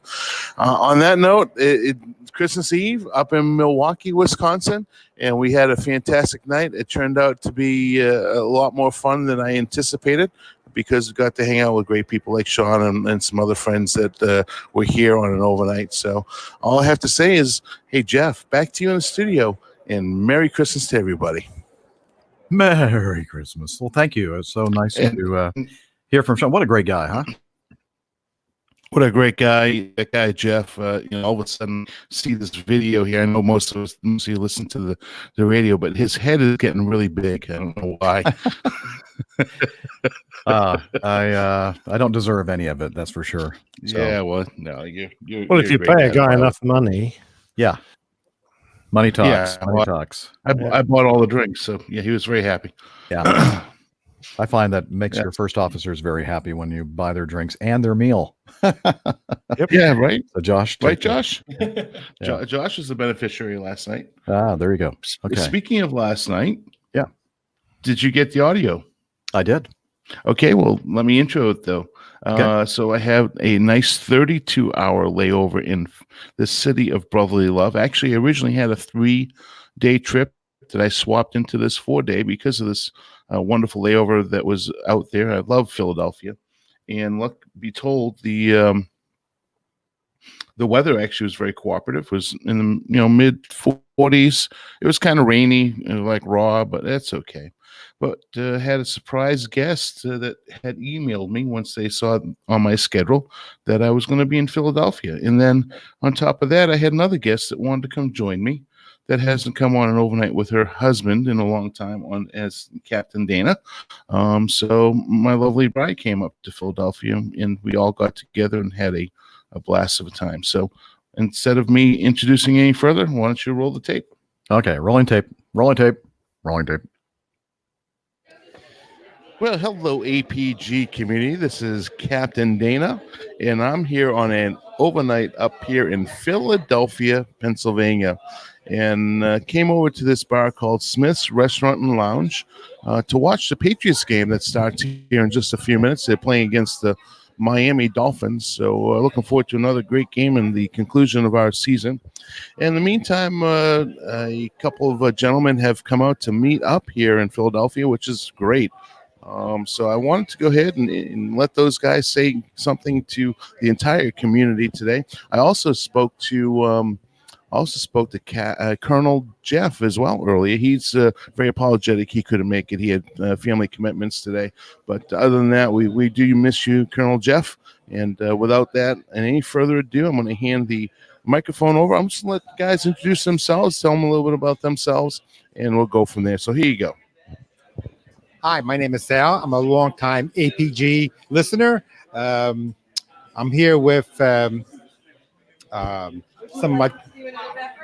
here to meet Dana, aka Tony, as I know him from podcast 90. I'm from Philadelphia. Lived here all my life, and when I found out they were in the area, and I happened to see them on Facebook, I said I got to make a point to come down here. Even though I'm leaving tonight for a flight out of the country, this is an opportunity that I figured I may not have again anytime in the near future. So, but I enjoy listening to the podcast, and I'm not having much to drink because I'm going to do most of my drinking on the plane tonight, and that way I can sleep it off the 9-hour flight. But it's kind of fun. It's kind of always interesting meeting people that you hear about on the radio, and given the opportunity, it's a worthwhile opportunity to meet with these fine people. I enjoyed listening to Jeff and the rest of the crew, and so I will now pass the microphone on to back to Greg. G'day APG community. My name's Greg. I'm from Brisbane, Australia. I've just come over for a couple of weeks holiday here in the US. Flew into New York, just come down to Philly to meet up with Dana and his lovely wife. And then I'll be shooting down to the Udvar-Hazy Museum in Washington just to have a bit of a look around, and back to New York and back home to Brizzy.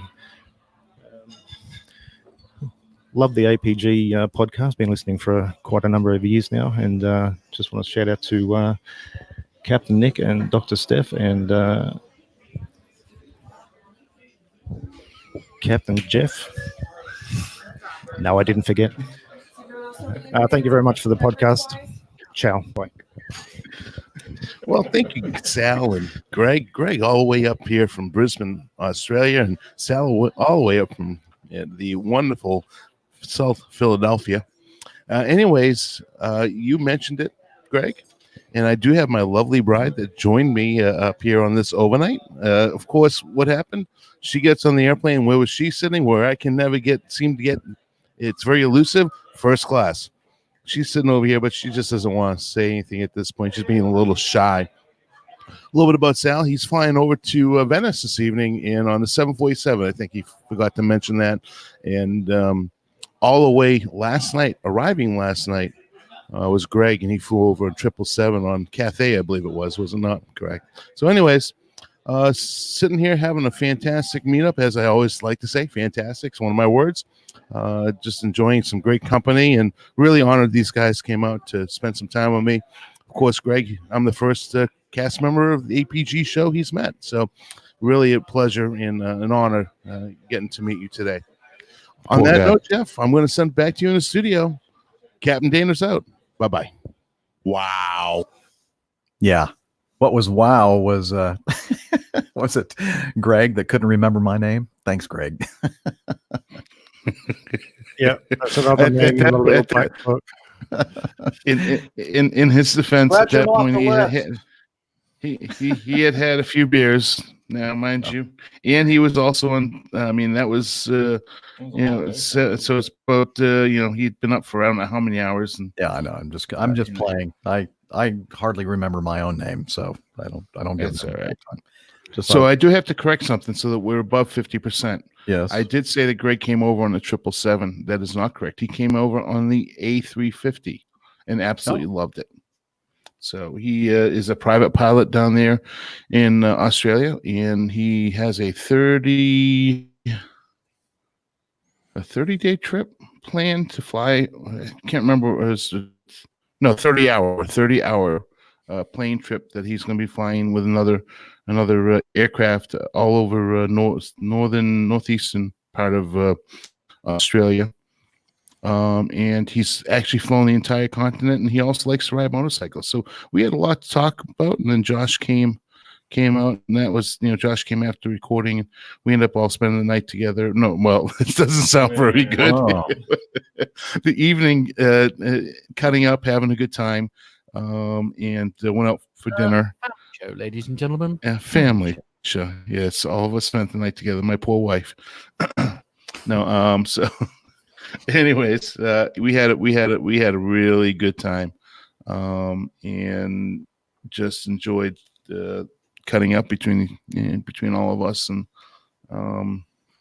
it was a gentlemanly trip too. I mean, how often you get in at 11 o'clock at night and don't leave until 8:15 in the morning 2 days later? So that was just is rock star. So really rested, and other than that, the flying part of it, everything's been pretty darn smooth, except for the flight here to El Paso. 40-minute delay for a late inbound aircraft because they swapped into it, and then we got here to El Paso. It was very interesting. Jeff, have you ever landed on runway 4 in El Paso? Yeah, not very often, but yes. Yeah. Today, I mean, I've been over here many times too, and I think this is my first time ever landing on runway 4. Now, runway 4, basically the final approach fix is right over the Mexican and U.S. border, and it's about 4.8 miles. Yeah, right at 4.8 miles, and they want us to stay within that. And in the 90, heavily loaded. No. There's no way that we're not going to cross over the Mexican border. So they tried to coordinate. That would have been an unstable approach criteria by the time we brought it around. So normally they would be able to get you a left base to final, and they were trying to coordinate with the Mexican authorities, and they said absolutely not. So they climbed us back up and flew us west and circled us around the very high mountains that's under the initial approach fix on the localizer runway 4, and tried to descend us down to the MVA, which was 7,200. And I'm looking at the fix that's right over the mountains, and it said to cross that fix at 7,500. So I told the air traffic control, per the procedure, that with the terrain, I would prefer to stay, a little bit higher. They weren't happy about that, but they gave it to us anyways. And then came in on the visual to runway 4, still over Mexican airspace. Apparently, the U.S. owns the left downwind, and the Mexican authorities own the right downwind. It was very interesting. So it was all kind of elbows and I can't say the other word publicly. Anyways, yeah, it was very busy, but Josh was flying it, and he did a great job. Excellent. Well done, Josh. In answer to your question, Dana, how often do you get 48-hour layovers? All the time, mate. All the time. I expected that response from you. the long haul flying world, that's normal, actually. Yeah, but Nick, how many Not for time us. zones do you have to travel through, and how much of that is red eye flying, and backside of the body clock flying? It's fine. Not unless you're a sensitive soul like yourself. All right.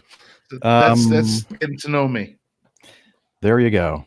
And now we wish we hadn't. No, I'm just kidding. Let's see. Anything else before we move on to? Well, I was hoping by now Steph would have joined us, but we're just going to have to get caught up with. Hear from Josh. Pardon me? Oh, We're well, going to hear from Josh. well, we don't have like a 10-hour show to hear what he has been up to since the last time he was on the show. You're the editor after all. Yeah, I can talk all day if you need me to. What have you been up to, Josh, since the last show? Well, I can go ahead and start a little dissertation here for you in a second, but I mean, no, unfortunately, I got stuck on a 4-day with this guy. It seems to be going pretty well so far. Yeah, watch out. Had a good time in Philly. Never turn your back on him. No. Man, I can see that. Anyway, well, I'm glad that you had a chance to kind of join in with Dana today. It's always nice to see fellow crew members. I appreciate it. And yeah, hope you enjoy hanging out with us the next 1.5 hours. I think we have about that much left, just under that right now. Anyway, as I said, when we see Steph join the green room and join us here in the video, we'll get all caught up with her because I know she's been busy as well. So without further ado, I think it's now time for us to talk about coffee and the Coffee Fund. Johnny, how much more coffee? No thanks. I love coffee. I love tea. I love the APG community. Coffee and tea and the Java and me. A cup, a cup, a cup, a cup, a cup. Yes, the Java Jive. We sing that, or I do, and Jeff Smith does, to indicate it's time for us to talk about the Coffee Fund, which is your way, dear listener, to help us financially via the Coffee Fund.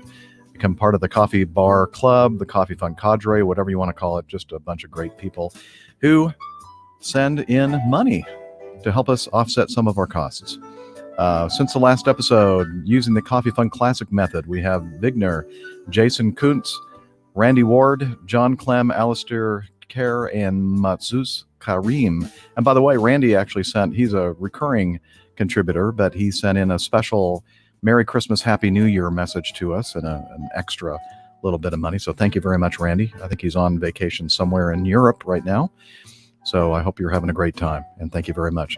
Also, since the last episode, we do not have any new producers or patrons via patreon.com, but that's another way to do it. So to learn more about how you can become a patron of the show, head over to airlinepilotguy.com/coffee. You'll be glad you did. We will too.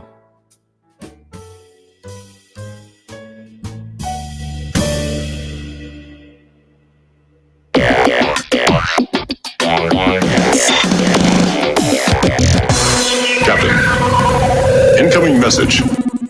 All right, that means it's time for our feedback. And let's start off with a gentleman from New Zealand. And he sent us some audio feedback. Hello, Captain Jeff, Captain Dana, the retired Captain Nick, and Dr. Steph, and the lovely Liz. It's Glenn here. I'm sure you know my voice by now. Just read a thing on Facebook by a friend of mine called JP Santago. He's talking about the 700 eyebrow windows. And I know you said on the Mad Dog this will have eyebrow windows. So apparently they plugged them back in 2005. They come up with a retrofit on the aircraft to plug the eyebrow windows. And apparently it saves the airlines some 200 man-hours a year of maintenance.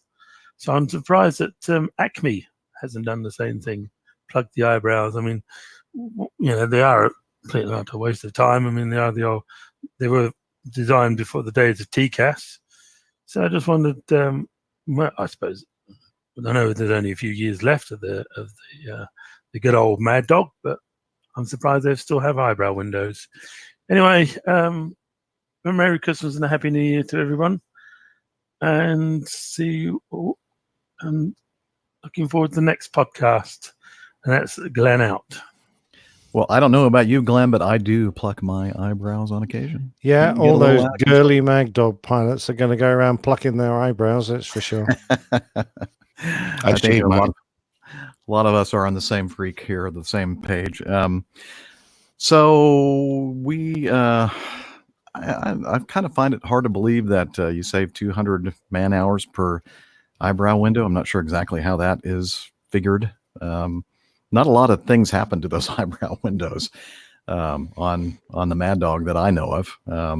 I've never heard of one cracking or having to be replaced. You, Dana, have heard it? Yeah, well, Josh just said. And they've got like 600 screws on every window on our plane too. Mm-hmm. It seems like for the mounting on it. Yeah, but I mean, so Wish we could just paint it over. What kind of? Well, yeah, I don't know. I'm old school. I like having those windows and being able to see the airport and flying visual approaches myself. But you look through those windows above your head to see the airport. Yeah. Which way up are you? Yeah. No, I use the one that's over there over my FO window when I'm turning right to see. Oh, okay. Never mind. I know you guys never look out windows in those airports. No, of course not. No. But what's a window? Yeah. I do know that the MD-95, otherwise known as the Boeing 717, about the first half of the run actually had the eyebrow windows in them, and then at some point they just stopped manufacturing them with the eyebrow windows. You probably seen that before, right, Dana? For the yeah. Some of them have them and some don't. Yeah, some do. Yeah. Sometimes you feel like nuts, sometimes you don't. I'm just hitting nuts, sometimes don't. Yep, exactly. But yeah. I don't know if it'd be worth the hassle of plugging those things up, especially now, as you mentioned, Glenn, the fact that the airplane is scheduled to be retired in the next couple of years, so it's probably not worth the cost. So anyway, I guess maybe I'm one of the only pilots out there that actually uses those things. Yeah, I guess I'll be retired soon as well. So I honestly spend more time plugging that thing up with something to block the sun beating down on my head. Yeah. That's another problem with it is the fact that there's a lot of stuff stuffed in there now that renders them useless. So, oh well. I guess soon I'll be out there on my rocking chair out front telling the kids to get off my lawn. All right. Probably. Item number 2. Chris sent us some feedback, and it has something to do with electric beavers. Woo! Shockingly good. I don't know if did I put that in there or did somebody else? I don't know. Here are some info on electric working in planes for you. Still a long way to go. And it says low energy to weight ratio in terms of net calorific value. Calorific value. Yes. NCV, I like to call it. As well as a relatively short lifespan, makes batteries unsuitable beyond a given application, while fossil fuel delivers an NCV of 12,000 watt hours per kilogram. A manganese type lithium ion battery offers 120. So 12,000 versus 120, which is 100 times less per weight. Even at a low frequency of 25%, the internal combustion engine outperforms the best battery in terms of energy to weight ratio. The capacity of a battery would need to increase 20-fold before it could compete head-to-head with fossil fuel. Although they're working on it, but they aren't quite there yet. Another limitation of battery propulsion over fossil fuel is the fuel by weight. While the weight diminishes as it's being consumed, the battery has the same dead weight, whether fully charged or empty. This puts limitations on electric vehicles, driving distances, and would make the electric airplane impractical. Furthermore, the combustion engine delivers full power at freezing temperatures and continues to perform well with advancing age, a trait that is not achievable yet, anyway, with the battery. A battery that is a few years old may deliver only half of the rated capacity. So, but as we mentioned when we were talking about the outfit Harbor Air up in British Columbia, the type of flying that they do are very short segments. So it seems that it could be well suited for their type of operation. But as far as doing the long haul stuff, I think we're a long way away from that. Interesting. I didn't realize that compared with the fossil fuel, they were quite so inefficient, but that's amazing. Brinkman makes some good points, particularly about the weight. Yep, that's for sure. Yeah, as fuel is consumed, as we all know, the weight of the aircraft is lessened, and performance increases, etc. Yeah, but what doesn't make sense to me in this though is if you think of and not them a plug in a particular automobile, but the Tesla has one of the best acceleration in the world. So I mean, how?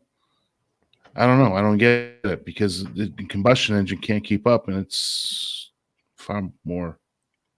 I don't know. I think they're talking about the total amount of energy that can be converted from a fossil fuel compared to delivered by a battery. And whilst you can make a very efficient electric motor, Dana, and you can suck the power out of the battery and drive the car very fast, it doesn't go very far. And, that is a big disadvantage. Yeah, that's true. It's like the cheetah versus what's another animal that tortoise. Tortoise. Yeah, there we go. Actually, it's the rabbit and the hare, or the tortoise and the hare. But I was thinking cheetahs are, they can sprint really fast, but they're not distance runners. They're not marathon big cats. I don't know which one is, but kind of blows my whole. That's right. I'm trying to think of an animal analogy as well, and can't think of it. No, I'm going to say hummingbird and albatross. There you go. Oh, that's a good one. And you'll have to figure that out yourself exactly how the electric hummingbird and the fossil fuel albatross. Very good. All right. Well, thank you, Chris, for that little bit of information about the NCV.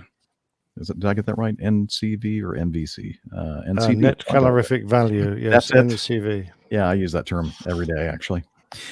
Let's see. Somebody named Liz, the same name as our producer in Toronto, sent in this. She said, a lovely story just before Christmas. Aww. Yeah. And it's from just after Christmas. Well, now it is. But when she sent this in, it was before Christmas. And let's start off right away by having a picture of an Emirates, looks like a 777. Yeah, I would say 767. so. I don't know, but it's an Emirates aircraft. Three wheels on my bogey. It's a 777. Yeah, and then we see that this story is entirely about a Virgin Atlantic flight attendant. Yeah, who've never flown the 777. Yeah. So whether you're a frequent flyer or have only flown on a passenger aircraft once in your life, here are 5 things to know about passenger planes. A Virgin Atlantic flight attendant didn't hesitate to play favorites when sharing the sweet story of her favorite passengers, a kind-hearted man and the elderly woman he selflessly swapped seats with so she could enjoy his first-class digs. Now, I'm thinking that first paragraph that I read probably had nothing to do with this article, so I do apologize for that. Last week, Virgin Atlantic stewardess, I should say. Yes, that sounds a little more appropriate. Yes. I would think you would need to adjust that a little bit there, Jeff. Yes. Because how would we know? Leah Amy shared the heartwarming tale on Facebook in a post that has since gone viral with over 4,100 likes and 1,300 shares. Leah has already met famous athletes, supermodels, and actors through her work as a flight attendant, but she said these 2 travelers, whom she identified as Jack and Violet, were her new favorite passengers ever. According to the New Zealand Herald, the 2 travelers spontaneously struck up an instant friendship at the unnamed airport they were traveling from when Jack decided that the octogenarian would get more out of his prime seat to the Big Apple than he would. It was reported that the 88-year-old's dream to sit at the front of the plane, Leah added, and the thoughtful traveler was inspired to make it come true out of the kindness of his own heart. After boarding, Jack traded his upper-class cabin, Virgin's equivalent of the traditional first-class section, for Violet's economy seat, which was situated directly next to the toilets, but Jack reportedly kept the good deed quiet. Jack sat on the row of seats directly next to the economy toilets and never made a peep or asked for anything the rest of the flight, Leah detailed. No fuss, no attention. Literally did it out of the kindness of his heart. No one asked him to. The flight attendant detailed the 88-year-old woman often travels to New York to visit her daughter, and the recent trip was first in a long while due to a knee replacement. When flying across the pond, Violet's dream has always been to sit up at the front of the aircraft, and Jack generously made it come true. You should have seen her face when I tucked her in her bed after supper, Leah remembered. Though the octogenarian didn't provide the stewardess with a phone number or email to share the photos taken of her on the special flight, Leah said she planned to forward the memorable pictures in the mail and shared them on social media in the meantime. Facebook users, meanwhile, were quick to praise Jack as a true gentleman and a wonderful guy. And so there you go. Isn't that nice? A nice heartwarming story. Yeah, and even Richard, who used to own the airline and kind of still does, said that he was so inspired by the story that he was going to carry it forward by offering complimentary upgrades to most of their seasoned customers on board all their flights from that day, which was Christmas Eve, until the 1st of January. So, actually, the most seasoned customers. You got to be the oldest. Possibly, or have a lot of salt in your hair, or pepper. Yeah. Okay. Yeah. Another way to measure seasoning levels. Yeah. Now I have a question, Liz. You're in the background there. Why would this have a picture of Emirates airplane at the beginning of this thing? I don't think Liz can answer that question. Well, we kind of just talked about that already at the very beginning. That was a journalist that doesn't really pay attention to those kind of things. I guess I missed that part of the conversation. Where were you? Yeah, I thought you were sitting right there. Oh, he's on a different planet. Okay. Well, you know, because of my connection, you are Skyping a little bit, so I do have to say that might be part of the problem. That's a good excuse. Okay. Item 4, Tim. Good day, Dr. Steph, Captains Jeff, Dana, and Nick. This is formerly Acme Express crew scheduling supervisor Tim, now regular dispatcher for, let's call it Acme Connections. Sadly, I fell a bit behind on the show with my studies for initial. Well, today I passed my comp check and I got signed off, which means I can fall back into the syndrome. And of course, he's talking about the APG syndrome. All that brings me to the topic I wanted to see how the crew felt about. Recently, a major carrier in the U.S. created a new airplane, the CRJ-550, which is simply a CRJ-700 with fewer seats and recertificated to fit into scope as a lighter aircraft. There have now been rumors that more of these types of conversions are being considered by the major U.S. carriers. What I wonder is what the reaction of the mainline crews is to these attempts to, for lack of a better word, jam airplanes into scope. Also, I'm curious if any of the crew have ridden as a passenger on one of these new CRJ-550s, as I've heard mixed thoughts on both the service offered and the comfort of the new cabin. And given that I don't that much of these questions is for Captain. Okay, and given that I don't think that much of these questions are for Captain Nick, I'll just say I love the plain tales and congrats to your countryman, Lewis Hamilton, on his F1 World Drivers' Championship. Woohoo! Yeah. That's his 6th. Good job, Lewis. Yes, quite a driver. So I'll tell you one thing that I've always avoided while doing first the Catholic Pilot podcast and now the Airline Pilot Guy show is I don't like to delve into areas of religion, politics, and union versus company kind of issues like scope. So I think that we'll just kind of set that aside because this is not the show for that. But we can try to answer the question regarding have we been on this airplane or, do we know much about it? And I have not. The only one that I think may have in our community is Stephen Ivy. I think I remember him tweeting about that, or there was some kind of conversation in the social medias going on, I think, a few days ago regarding it. But I'm not sure he's actually been on one or not. But I believe it's United Express is the outfit that's running these things now, right? They're a United Airlines connection carrier. I forget. I'm not sure which one, but it's not Mainline that's operating these things, as far as I know. Well, explain to me and those of us who aren't familiar with the American way of doing things, Jeff. But what does it mean when you're recertifying an aircraft to fit into the scope of a lighter aircraft, or into scope? Oh, you're going to force me to do it, aren't you? Well, I don't understand what it means. What it means is in the contract, in union contracts, and most carriers, pilot union contract or pilot contracts are union negotiated things. And so we have a pilot working agreement, and there's a section in everybody's contract called scope. And what that does is it tries to control in a certain way the amount of flying that is performed by carriers that look and feel and smell just like the mainline, but they're not. The fee for departure airlines, the connection carriers, the regional airlines, whatever you want to call them. They go by a bunch of different names. And so one of the things we'll place in a contract is that you can only operate this type of airplane with this many seats and nothing more than that. And that in a certain way attempts to force more of the flying for the for carrying more passengers and different segments to the mainline carrier, because after all, the contract for the pilots are for the mainline airline. So it's to keep the company from having a huge number of the flying going away to these companies that are not technically the mainline carrier. So I don't know. That's my best stab at an explanation of scope. There's more to scope than just that, but in this case, that's what he's referring to. I've got an idea now. Thanks. Yeah, and it's really not the first time that that's happened either.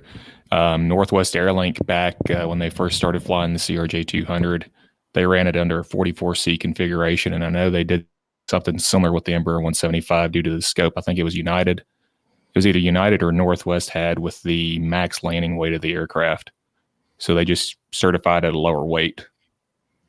Right, even though the performance of the aircraft could be at a higher max weight, they just recertified it so that this is the max weight, and so it fell within the contract provisions.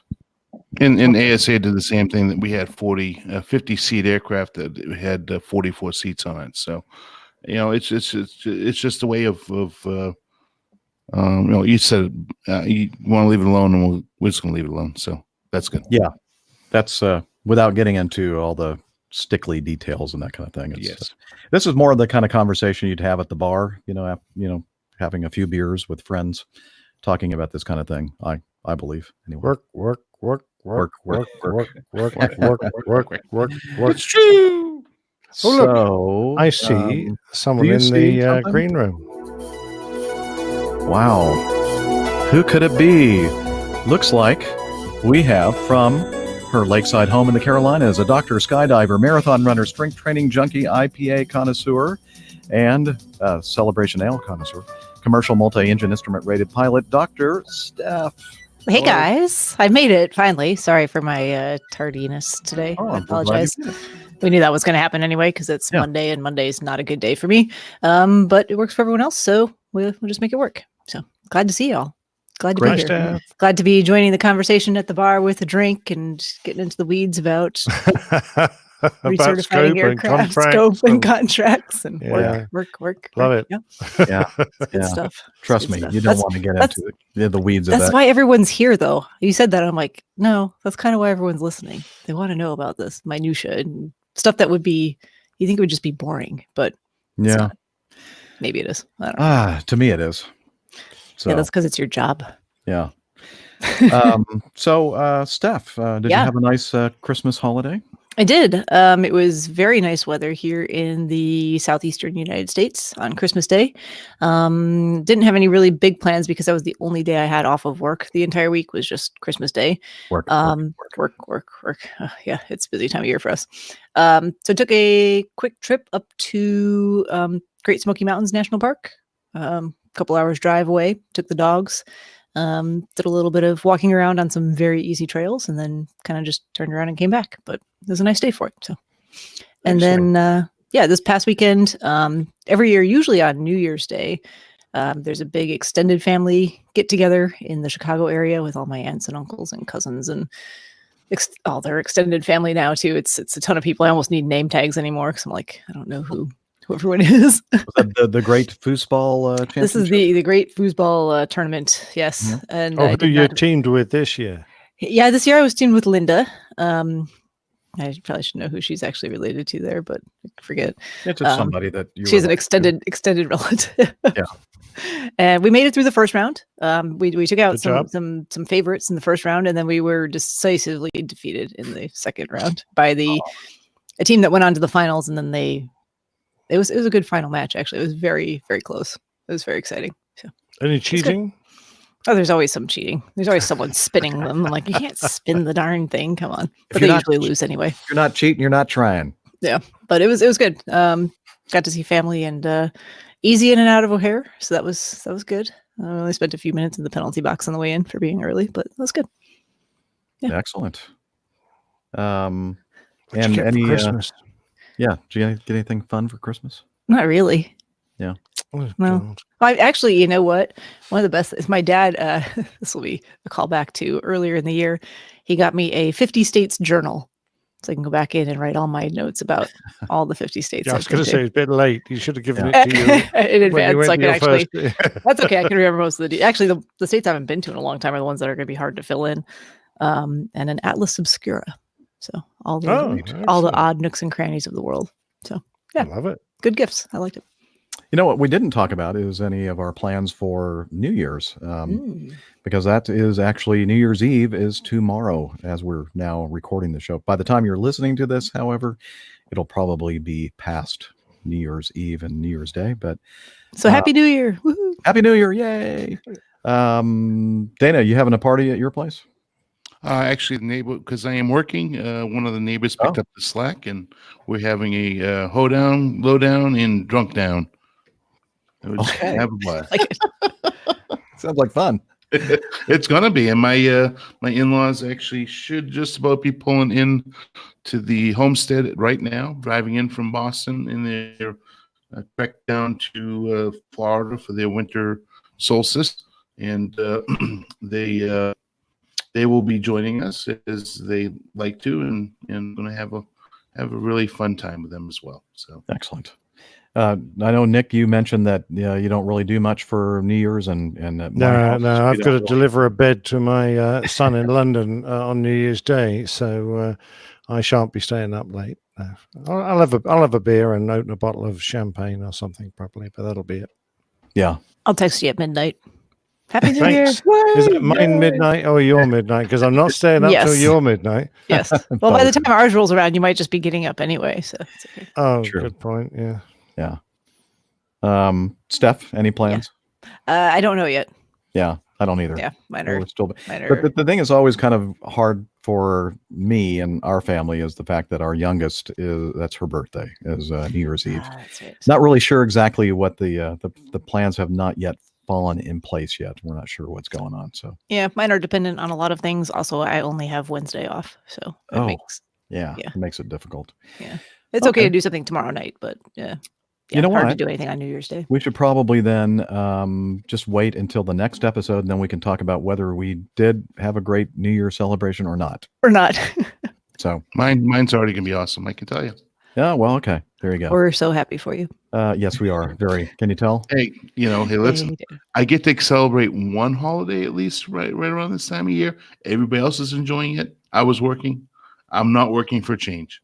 There you go. Tell me, Dana, when is the Jewish New Year? Good question. Sometime in September, October usually. Oh, okay. Okay, fair enough. I just wondered. I'm not a truly practicing Jewish man. A true Jew. I'm not a true Jew. Okay. So I just fly the Jew canoes. Whether we do or do not have a wonderful New Year's celebration, I can tell you that we are going. Some of us are going to have a nice celebration with some very special folks who are also in the aviation podcasting space.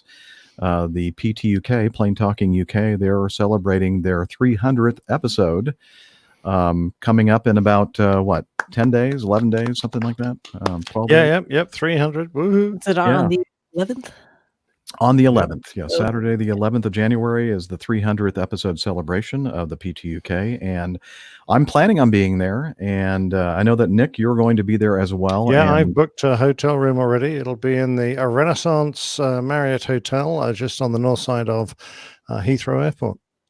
Do you have one of the rooms with the looking or overlooking the runways and such? I've seen enough airports, thanks. You know what? You can join me for a cocktail in my room, and you can look out the window at the airplanes. You're so kind. If you'll buy the cocktails, I'll go anywhere. Okay, excellent.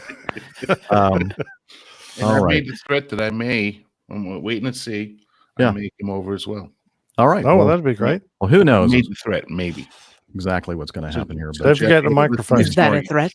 Is that a threat? Yeah. If you do, make sure you bring a mic. According to that works. Yes. Yeah. Well. All right. I think that now might be a good time, because my producer is telling me we're at the 2-hour mark approximately of the show, where we do this installment of the Old Pilot's Plane Tales. Get your handkerchiefs ready. Oh no. Here Thanks, we go Nick. again. Yeah. The Old Pilot's Plane Tales. The Life of Dieter Dengler. It was the 20th of July, 1966, and U.S. Air Force Colonel Eugene Dietrich saw a lone figure waving to him from a clearing below. He was flying on a mission against the Viet Cong over Laos, and he continued on for a while before deciding to turn back. He was over hostile terrain in his Spad, the nickname for the Douglas A-1 Sky Raider that he flew.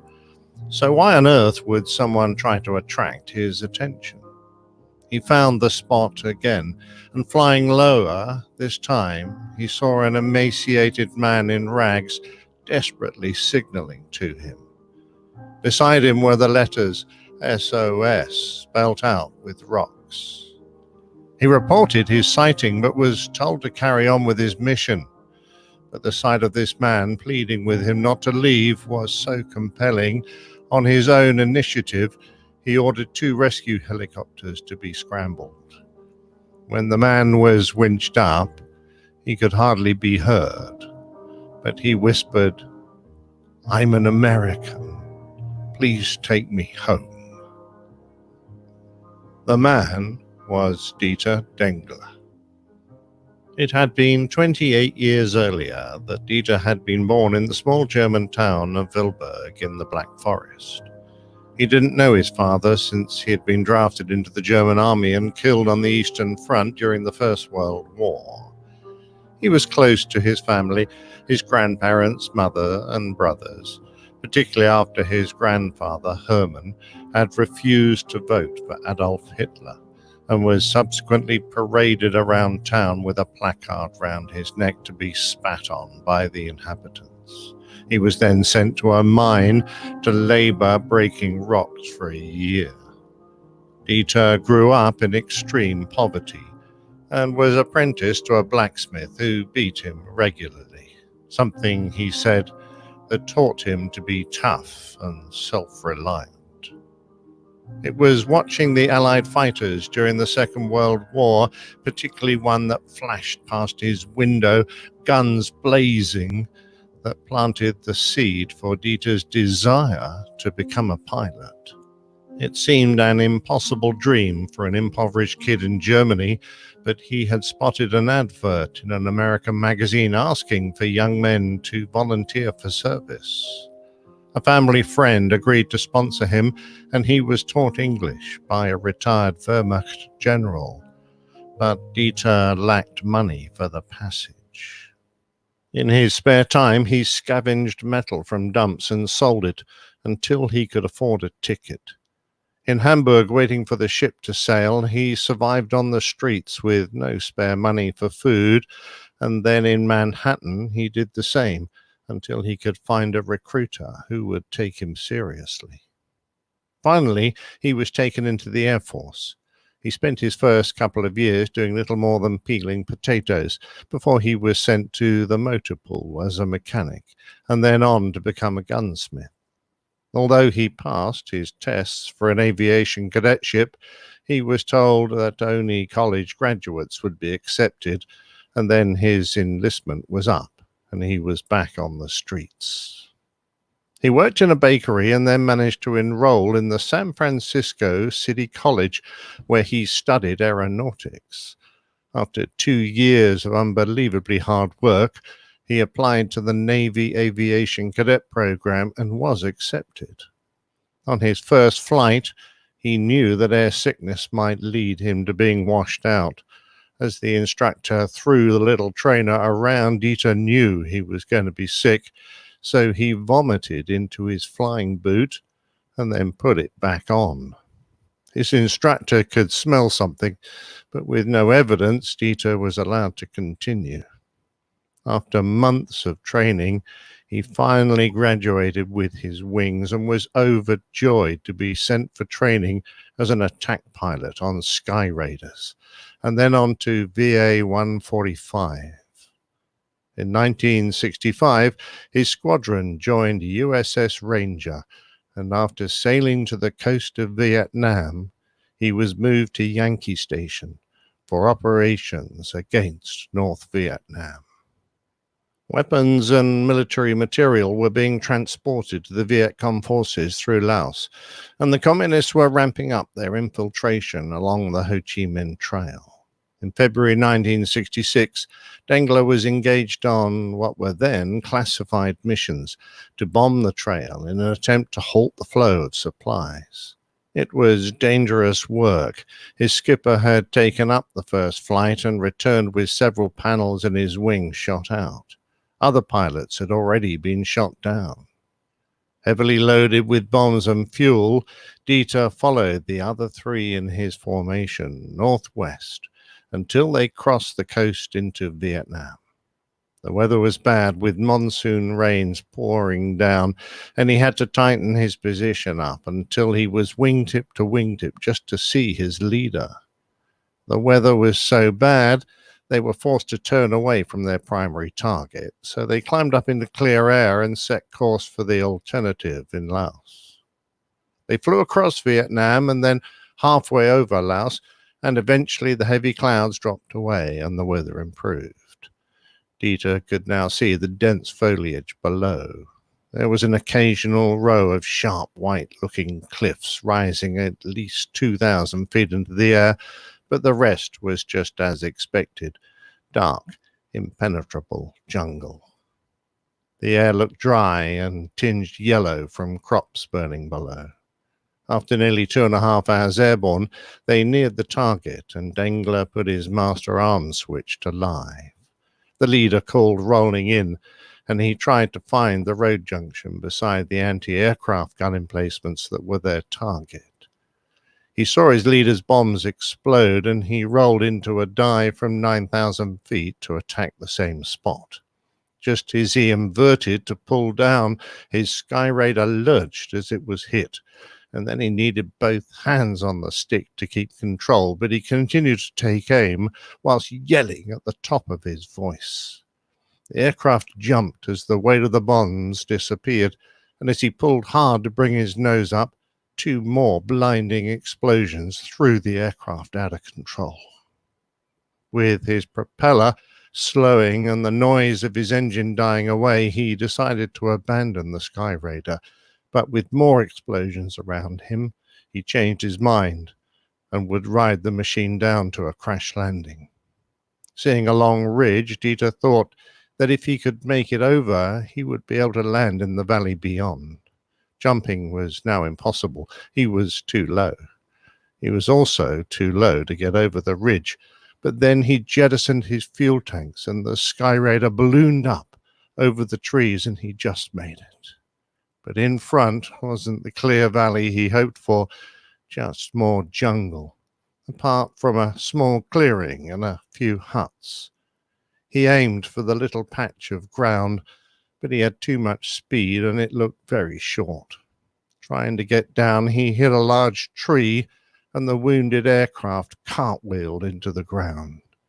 He was thrown around in the cockpit as the aircraft tumbled on. His helmet was wrenched off, with the force of the crash, and he could smell oil and petrol from the burst tanks. Then in a blur, he watched the entire tail section of his Sky Raider tumble by. Screaming, he was tossed about through endless grinding and tearing until abruptly the world went quiet. Not a sound could be heard. Confused, dazed, and hanging upside down, he released his straps and crawled out of the wreckage, stumbling like a drunk to the edge of the clearing. He had survived. For 2 days, he lived on the run in the jungle, strapping his injured left leg with bamboo before he was found by the local Pathet Lao, the Laotian equivalent of the communist Viet Cong. They brutalized him and marched him through the jungle. At night, he was tied, spread-eagled on the ground to 4 stakes to stop him escaping. By the morning, his face was so swollen from mosquito bites that he couldn't see. He took an opportunity to try to escape, but was soon recaptured. This was when the torture began. They hung him upside down by his ankles and broke a nest of biting ants over his face. The pain of the bites was so bad, he lost consciousness. At night, they suspended him in a freezing well so that if sleep came, he would drop into the water and would wake choking. At other times, he was dragged by water buffalo through villages, his guards laughing and the locals spitting and throwing excrement at him. Tiny wedges of bamboo were inserted under his fingernails and into incisions on his body to grow and fester. They were always thinking of something new to do to me, Dengler recalled. One guy made a rope tourniquet around his upper arm. He twisted and twisted until the nerves ground against bone. Dengler's hand became completely unusable for months. Bloodied and broken, he was told to sign a document condemning America for their part in the conflict, but he refused, so the torture intensified. Finally, Dengler arrived at his destination, a prisoner of war camp. He had been looking forward to it, hoping to see other pilots, but what he saw horrified him. The first one who came out was carrying his intestines around in his hands. There were 6 other captives, 4 Thais who were captured whilst flying for Air America, and 2 fellow Americans. One had no teeth, plagued by awful infections. He begged the others to knock him out with a rock, then use an old rusty nail to release the pus from his gums.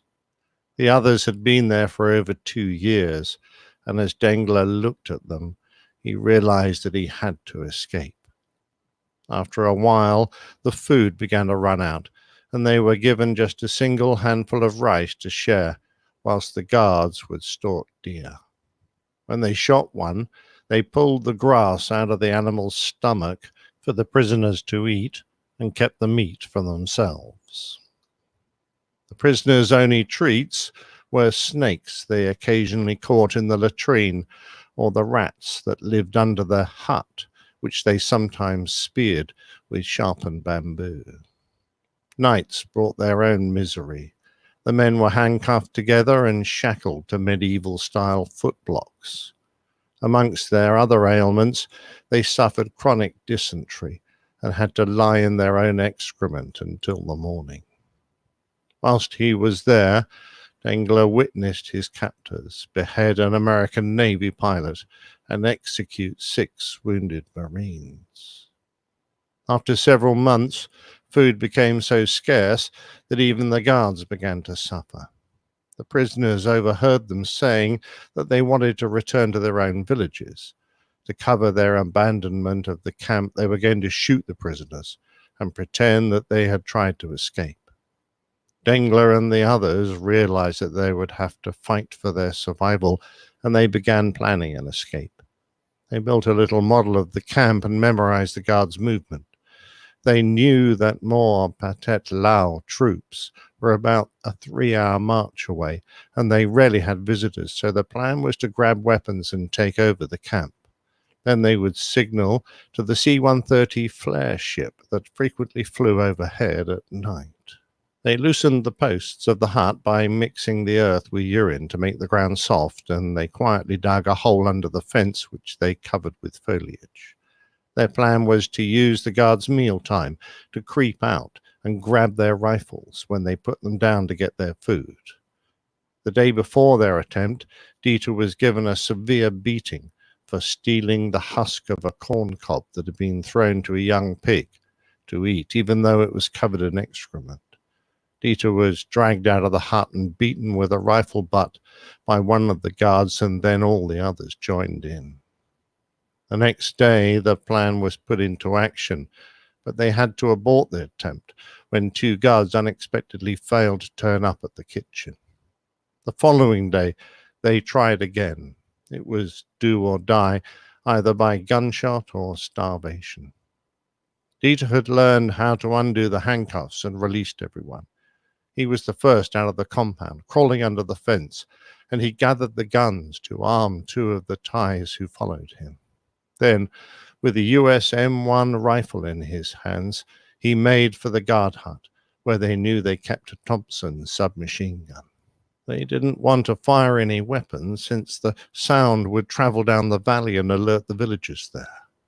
The next instant, the guards woke up to what was going on and rushed at the prisoners. One fired at Dieter, and the round buzzed past his face, but he squeezed the trigger of the M1 and dropped him with 1 shot. Then a machete-wielding guard was nearly upon him, but the prisoners kept their heads, killing them as they approached. The guard who had beaten Dieter got to within a few feet, and then Dieter fired point blank at his bare chest. The blast blew a hole in his body and threw him back several feet. The rest of the Pathet Lao guards ran for the edge of the clearing. They shot some, but others got away. Dieter realized that their plan must change, and they would have to try to escape through the jungle. They gathered what they could, but the other prisoners had already gone with the best supplies. Dieter and another American, Duane Martin, limped off into the jungle. Soon their feet were white and mangled from stumbling through the thick undergrowth, but eventually they found a fast-flowing river. After building a crude raft, they floated downstream, traversing ferocious rapids. By night, they tied themselves to trees, but by morning they would be covered in mud and hundreds of leeches. Eventually, they came across a village and crawled in, pleading for food. Within seconds, Duane Martin had been struck down by a machete and beheaded. Dieter summoned his strength and rushed at the villager, who ran away. Dieter escaped and continued his tortuous journey. These were his darkest hours. Little more than a walking skeleton, after weeks on the run, he floated in and out of consciousness. Days later, on July the 20th, 1966, Dengler heard that American aircraft overhead. He summoned up his last reserves of strength and waved the parachute from an old flare that he'd picked up in the jungle to attract the pilot's attention. He had been on the run for 23 days, and of the 7 who escaped, he was the sole survivor. When the helicopter rescued him, he was taken straight to the hospital in Da Nang. Doctors said he might have only survived for a few more hours. He weighed a mere 98 pounds. That's a little over 44 kilos. The Air Force and the Navy argued over who should be responsible for him, but eventually he was sprung from the hospital by a band of fellow airmen and taken back to his ship. When he arrived on board, Dieter couldn't stand, and yet a friend said he had the biggest smile on his face and tears of joy. I'm not sure how anyone ever recovers from an ordeal like that. At night, Dieter was tormented by awful terrors and had to be tied to his bed. In the end, his friends put him to sleep in a cockpit, surrounded by pillows. It was the only place he felt safe. He recovered physically, but never truly put the ordeal completely behind him. He said, "Men are often haunted by the things that happen to them in life, especially in war. Their lives come to be normal, but they are not." On returning to the States, Dieter settled in San Francisco. He flew for a while with TWA and then as a civilian test pilot. And although he took early retirement, he continued to fly his beautifully restored Cessna 195. In 2000, he was diagnosed with ALS, an incurable neurological disorder. A man who was no stranger to death and had been awarded the Navy Cross for valor in combat. He rolled his wheelchair from his house down to the driveway of the nearby fire station, and at the age of 62, shot himself.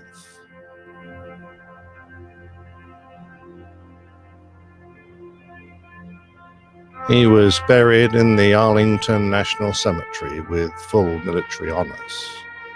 A Navy Guard was present, and a formation of Navy Tomcats overflew his funeral. Dieter Dengler was finally at rest.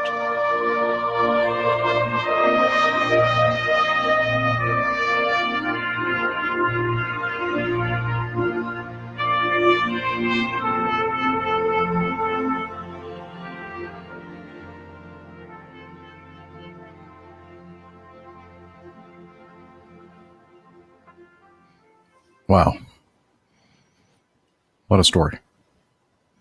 There are some tales which you don't really need to amplify. The tale says absolutely everything, and that, I think, is something that most of us will find hard to imagine, but kind of understand. It must have been appalling, but Dengler was very brave and very capable and very honorable and fiercely a fierce survivor to get through all of that, his childhood, his fierce determination to become a pilot and then survive that amazing escape.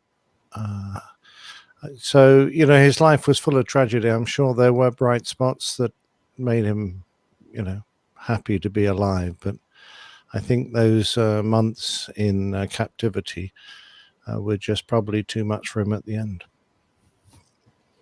Yeah. I can't, you know, how can you possibly imagine what he went through, especially his time as a captive of the Vietnamese? Yeah, it's beyond our understanding and scope nowadays when we get ticked off about third world problems. Sorry, first world problems. You realize the enormity of some things that people have put up with in the past, and it puts everything kind of back into perspective. Yep. Yeah, because they have to, right? Yeah. Mm-hmm. I found that a very hard story to tell, actually. It took me quite a few takes. You know, I kept choking up.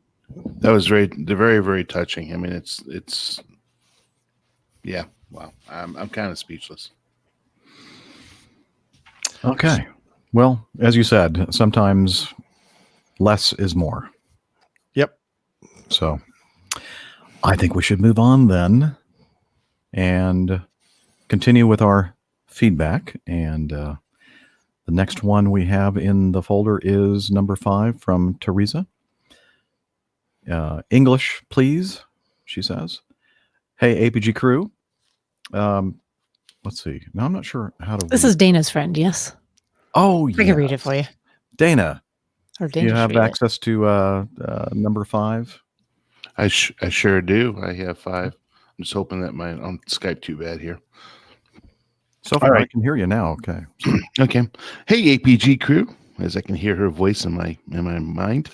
During the 404 Error episode, my showing of an angry face while listening to it live was most definitely in Error 2. with a a smiley with a tongue sticking out. And no, was not angry with my good friend Captain Dana either. Ha! While I was listening to you live, I was running errands and threw my phone in my purse, which must have accidentally knocked up against something. Oh, Sure, no, Teresa. the old Yes. accidentally. My Teresa phone got and accidentally knocked up? Teresa. It's family joke, folks. I think the phone was Anyway. knocked up, not Teresa. Right. The phone. Yes. Anyway, I also work for Acme in the IT department and have been listening for you for quite some time now. Uh-oh. Because of me. It's amazing to hear your side of things. So please keep up the great work in giving the rest of us a different perspective on all things aviation. Well, I hope we're at least 50%. Well, that was me adding that, by the way. While I was at dinner with Captain D and his lovely bride later on that evening, which was great fun as always, we got talking about international flights and potential language barriers between the pilots and the air traffic controllers. Whenever my husband and I have a few days off, we check the flight loads and take off wherever we can find with seats. Whatever plane. Let me re-say that. Josh, you should do something about the alcohol. Just hide it. What alcohol? I don't know what you're talking about. What are you talking about? Whenever my husband and I, it's been a long day. Leave me alone. Whenever my husband and I have a few days off, we check the flight loads and take off on whatever plane we can find with seats. Anyway, I thought, and I should say, anyways, I thought English was a universal language spoken throughout the world. So I just had to Google it. I'm not sure how accurate the source is, but here's what I found on the topic.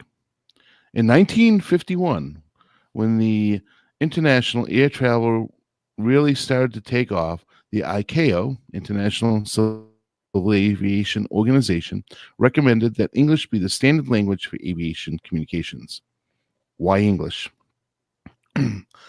At this time, the U.S. and U.K. manufactured and operated the majority of the world's aircraft. Native Anglophones consider yourself lucky. However, do pilots and controllers speak English only on the radio? Nope. ICAO Aviation English is a recommendation, not law.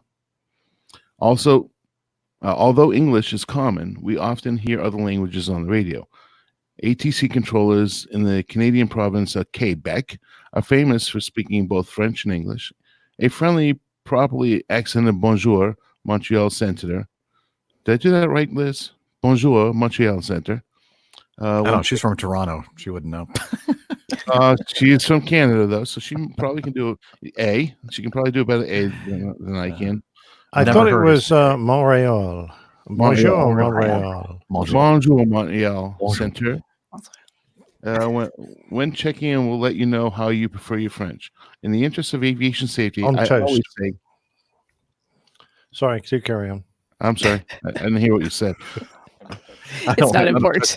None of us did. Hello or good morning. All right, let's see. Oh, okay, here we go. It's easy to understand the English in different countries. No, let me say it again. Is it easy to understand the English in different countries? It's challenging, but everyone tries to follow ICAO script to minimize problems. Occasionally, a heavy accent or a fast talker will throw a wrench in communications. They've obviously talked to New York Center. A simple request of saying again or speak slower will usually help clear up the confusion. Except in New York Center. Exactly. Exactly what I was saying. And sometimes even we have trouble understanding. Yeah, they don't speak English really fast. Yeah. What? And they never slow down. So anyways, speak slower. You'll usually clear up the confusion. Even ATIS broadcasts above follows the script. The information is presented in the same order at every international airport. Flight crews know what to listen for, and can pick out the important information. The more you know. Enjoy, and I hope to get a chance to meet the rest of the crew at some point. Sincerely, Teresa B., the nerd in IT. Teresa B., the nerd in IT. I like that. That's Thanks. Just a quick point there. All of that came from, or when you started talking about. AeroSavvy. Here's what he found on the. Yep, came from AeroSavvy's wonderful blog, Ken Hoke. If you're not already following him on Twitter or his blog, aerosavvy.com, he has all kinds of great information. So please check out Ken Hoke's wonderful stuff. Yeah, she was wondering if that was a reliable source, and we can all here say yes. Yes, it is a 100%. reliable source of information. We all know Ken. Great blog, AeroSavvy, AERO savvy. Yeah, and we've talked about it many times on the show that communication is so important. In fact, a couple of the accidents that Nick and I were covering in news dealt with communication, inter-cockpit communication, but inside the cockpit, outside the cockpit communication is also just as, if not more, important. So that's why a lot of us, especially as native English speakers, kind of are not exactly thrilled when we go to places and they're communicating on radio frequencies in a language that we don't understand. And as Ken says, it's not law, it's a recommendation. We think it's a good recommendation that everybody be on the same page so we can hear what everybody else is saying. I'll say it goes both ways too, though. I think it's probably more of a frustration here in the United States where everyone is used to speaking English all of the time. Mhm. And then you get crews in from a country where English is not their first language. And there's a lot of non-standard phraseology that happens sometimes. And that can be just as confusing. So I agree. Yeah, I think all of us. I think all of us agree with you, Steph, that we need to be careful about not getting into slang and casual communication. Try to make it as professional as we can, because we do have other people or people from other countries. English is not their native language, and when we start throwing that crap at them, it's hard for them to understand. Yeah, I can imagine they're all trying to figure out what's good day. Good day, yeah. Because we all, and I know that's like one of Nick's what's pet peeves. Pet peeves, yeah, that's pet peeves. Yeah, let me see. Everybody adds extra stuff to the broadcast, like "see ya." Like, what's that? Yeah, but that, I don't like it either. But I'm thinking that they probably understand that that's some kind of a salutation or something at the end of a conversation. It's just the stuff that's non-standard, like instead of clear for takeoff, on the roll, here we go. Mm-hmm. That kind of stuff is stuff that doesn't contribute to situational awareness, right? When it should. Yes. Yeah. Well, so very interesting, Teresa, and yeah, your explanation for throwing the phone in the purse and it accidentally sending that emoji. I believe it. Sure. Yeah, that'll be the day. Yes, we'll have to meet up at some time, Teresa, at some point. I'm sure it'll happen. Okay, 6. Stay in Atlanta, ever stay in Atlanta long enough to meet up with anybody? Yeah, sounds like she's a traveler. Yeah. Texas and LaShock. Greetings, Captain Jeff and APG crew. Hope all of you had a good Christmas and Happy New Year. Still enjoying the 6th day of Christmas. Is that right? 6th day? I think it is. Anyway, I had chance find on the interwebs. Chance find? Maybe. Yeah. I don't know. Enter your own letter or word. Coming across this story of a guy who was on a flight and knowing there was going to be a launch while they were in the air, picked a seat and got a shot of the new Boeing Starliner as it launched. Wasn't a very successful launch. The photo seemed a bit blurry to me, but it's still pretty good, or pretty cool, excuse me. So now I ask you, in your flying careers, have you found yourself, by the way, we'll put a link to this in the show notes so you can see a beautiful picture. They must have really nice picture. Some nice Photoshop or some photo editing software work on. They might not have had to do too much to that. Based on the time of day and their altitude, and they probably did a little bit of saturation. Beautiful, though. It's gorgeous. Truth be told, yeah, there may be some Photoshop in here, but I had a friend of mine that was flying a night freight. I took an actual photograph at the same time. Nice dawn launch. So their photo looks better than mine if I can get that pointing the right direction. Oh, did you? Mine I saw it while I was on my commute to work, but I had to wait to take a picture until I stopped for. Oh, that's right. Breakfast. Right. Well, you know what? I have no problem with enhancement. That's what she said. That's what she said. Okay. So, where was I? I gotta find I think you were reading the article somewhere. I was reading this article. I'm just not sure at what point I stopped reading the article. And Well, you read. Okay, I gotcha. So now I ask you, in your flying careers, have you found yourselves in visual range of the Cape while a launch was occurring? Take care. Best wishes in the coming year. This is Texas Anla Shock signing off. And I have not had the fortune of being at the right place at the right time in my flying career yet. I always hope that I'll be flying around the Florida Peninsula at the time that a launch is starting off the Cape, but I've not been, as I said, fortunate enough to see that myself. I think you're going to have more luck if you're somewhere between North Korea and Japan, aren't you? There you go. Ooh. I don't fly out there very often, though, either. So may not make lots going over there, Jeff. I mean, wouldn't be able to speak the language, navigate, anything. Yeah. If we were over there they flying all our speak jet, English. We'd be in big trouble anyway if we had our Mad Dog over there. Yep. That'd be a major wrong turn at some point. Yeah. That's what Josh just said, a map shift. Yeah, a huge map shift. And somehow great fuel efficiency. Anyway, so beautiful picture. We'll put that in the show notes. And Steph, did you actually was it moving like really quickly through the sky, or was it kind of in slow-mo, or somewhere in between? Yeah. I mean, it's a from my perspective anyway, because I'm so far away from distance wise. I don't know how many miles that is from Cape Canaveral or to me, but it's a ways. So I think it actually gives the sense that it's probably moving slower than it actually is. But yeah, I mean, the contrail stuck around for a really long time. I mean, the chemtrails? The chemtrails. Yeah. Wow, that's chemtrail to the next level right there. Yeah. Hope everybody was wearing their special masks to keep from inhaling that stuff. Yes. All right. Moving on to Captain Steve. Let's see. So it's an article that he's given us a link to. Innovative TaxiBot, which is a hybrid electric aircraft tractor now used in real Lufthansa flight operations at Frankfurt Airport. Of course, this article was back in 2015. He goes, yeah, I know the article's a bit old, but my question is, then what? The TaxiBot got the plane to the runway, and then how does it get back to the gate? Is this unmanned tug going to drive itself back to the gate? What about all the other taxi bots from all the other planes? Now there's a herd of these things making the trips back to the terminal after each bank of flights depart. Gonna have to keep the eyes open. Well, actually, doing a little bit more research about these taxi bots. This is the company that TAXIBOT, the brand name. These, you can look at it at the thing, and it's basically a super tug. We are used to seeing those at major airports around the world. And guess what?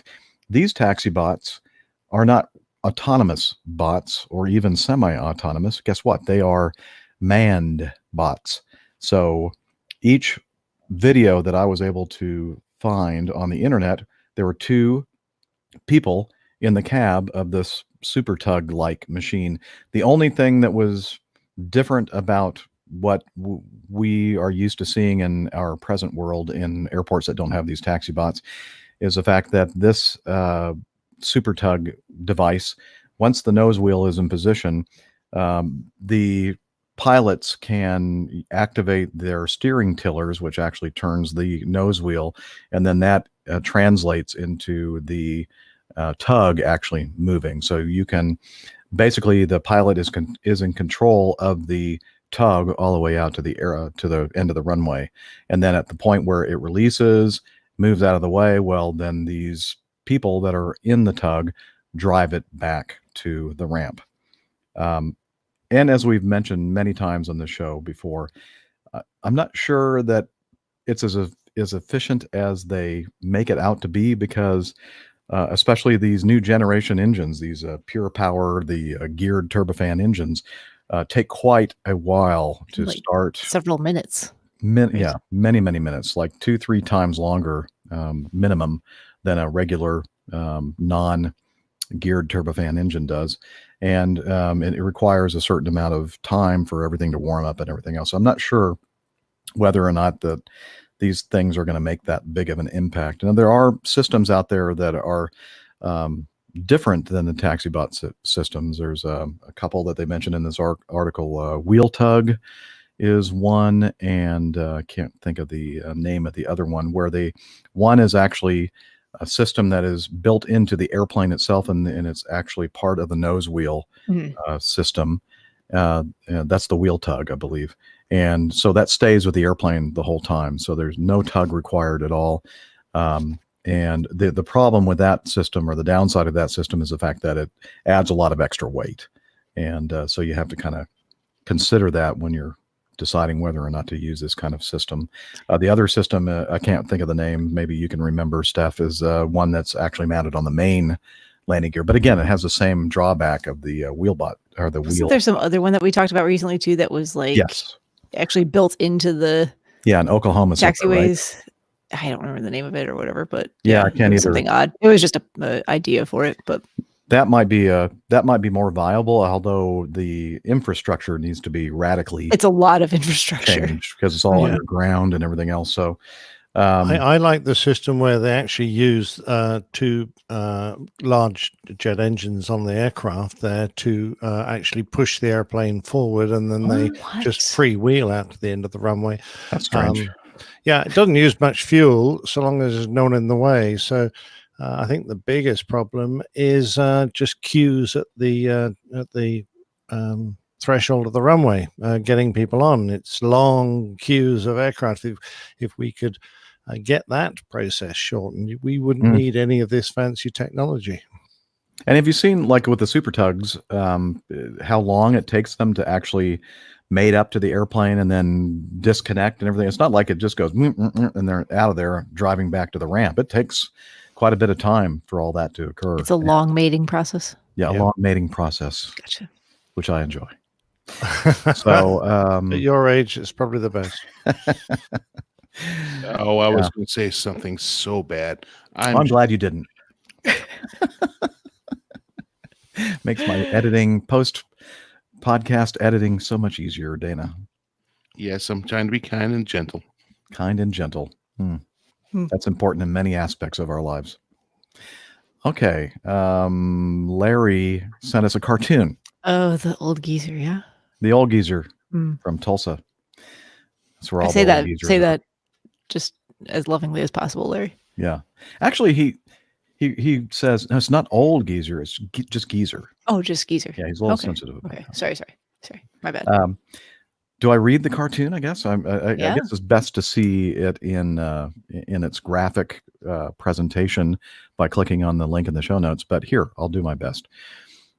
Thanks for booking your flight on Acme Airlines. Can we do anything else for you?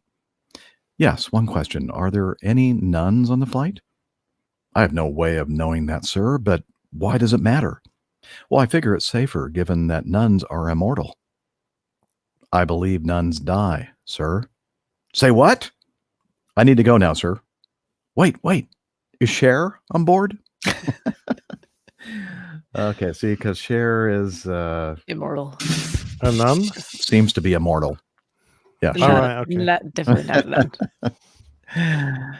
Okay.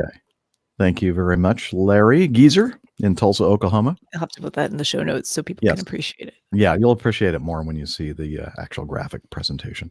9, Texas Charlie. Captains Jeff, Nick, Dana, Dr. Steph, and Liz. Just a small musical token of appreciation for all the hard work you put in every week of the year. Know that everyone on the show and behind the scenes are appreciated more than you can possibly know. Merry Christmas, y'all. Texas Charlie. Oh, you know what? I never got the audio for this. It's on YouTube. Is this something that I'm going to get a copyright violation for? Let's see. I'm trying to remember what this one was. Yeah, probably. Okay. Tell you what, if you want to hear the musical... It's a Merry Texas Christmas. Merry Christmas, you all. I can hear it a little bit. Anyway, it's probably enough. Yeah, that's good. If you want to hear it yourself so that we don't have a copyright violation, look in the show notes. Click on it. Enjoy it. Thank you, Texas Charlie, for that.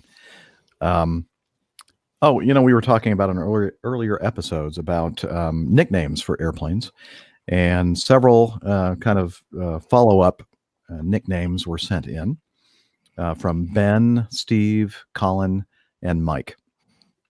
The BAE 146 has a bunch because it's quite slow despite its 4 engines. Here are some for the BAE 146. 1 for sick, 1 aeroplane, 4 engines, need 6. I guess 146. Gotcha. Yeah. Quadrupuff. 4 fuel leaks connected by an electrical fault. 5 APUs. I think that last one's my favorite. Yeah, 5 APUs. 4 of them are on the wings. The other one is mounted inside the fuselage. Of course, there is also the Jungle Jet, which is the E170, 190 series. Let's see, IROs here. What were those called? Really?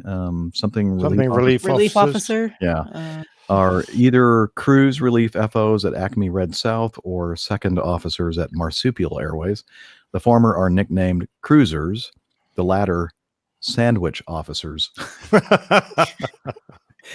and of course, we all know the F-50 is the little motor fucker. I was going to say, use caution saying this out loud because it's a little bit of a tongue twister. If you're watching the video, my apologies. You will not hear that in the audio. And of course, we all know the F-50 is the little motor fucker. Stop laughing so people can hear me. We're both cracking up over here. I know. The F-50 is the little motor foker, while the F-100 is the big motor foker. That's from Ben. Say that 10 times fast. Yeah, shoot. Just rolls right off the tongue. Sorry. 737-200 Thunder Guppy from the Loud Turbojets. Embraer product, as we mentioned, Jungle Jet. Brasilia. I've never heard this one. The Bra. Bro. Well, wouldn't it Brasilia, Bra? Would it be Bra? I don't know. Dana, you've flown the Bra, right? The Bra? Brasilia? No? Yes, I have. Okay. Did you ever hear of that one? No, I've always heard it as known as the Brasilia. Oh, Brasilia. That's a little insensitive, don't you think? Yeah, it is. Oh, and then this one I can't read. Thank you, Captain Steve, for putting in. Don't read this one. Let's see. Colin says the Cessna Slowtation, which has the unenviable reputation for bird strikes on the trailing edge of the wings. That's slow. Ow. And of course, the last finally for the BAE 146, the BAE stands for Bring Another Engine.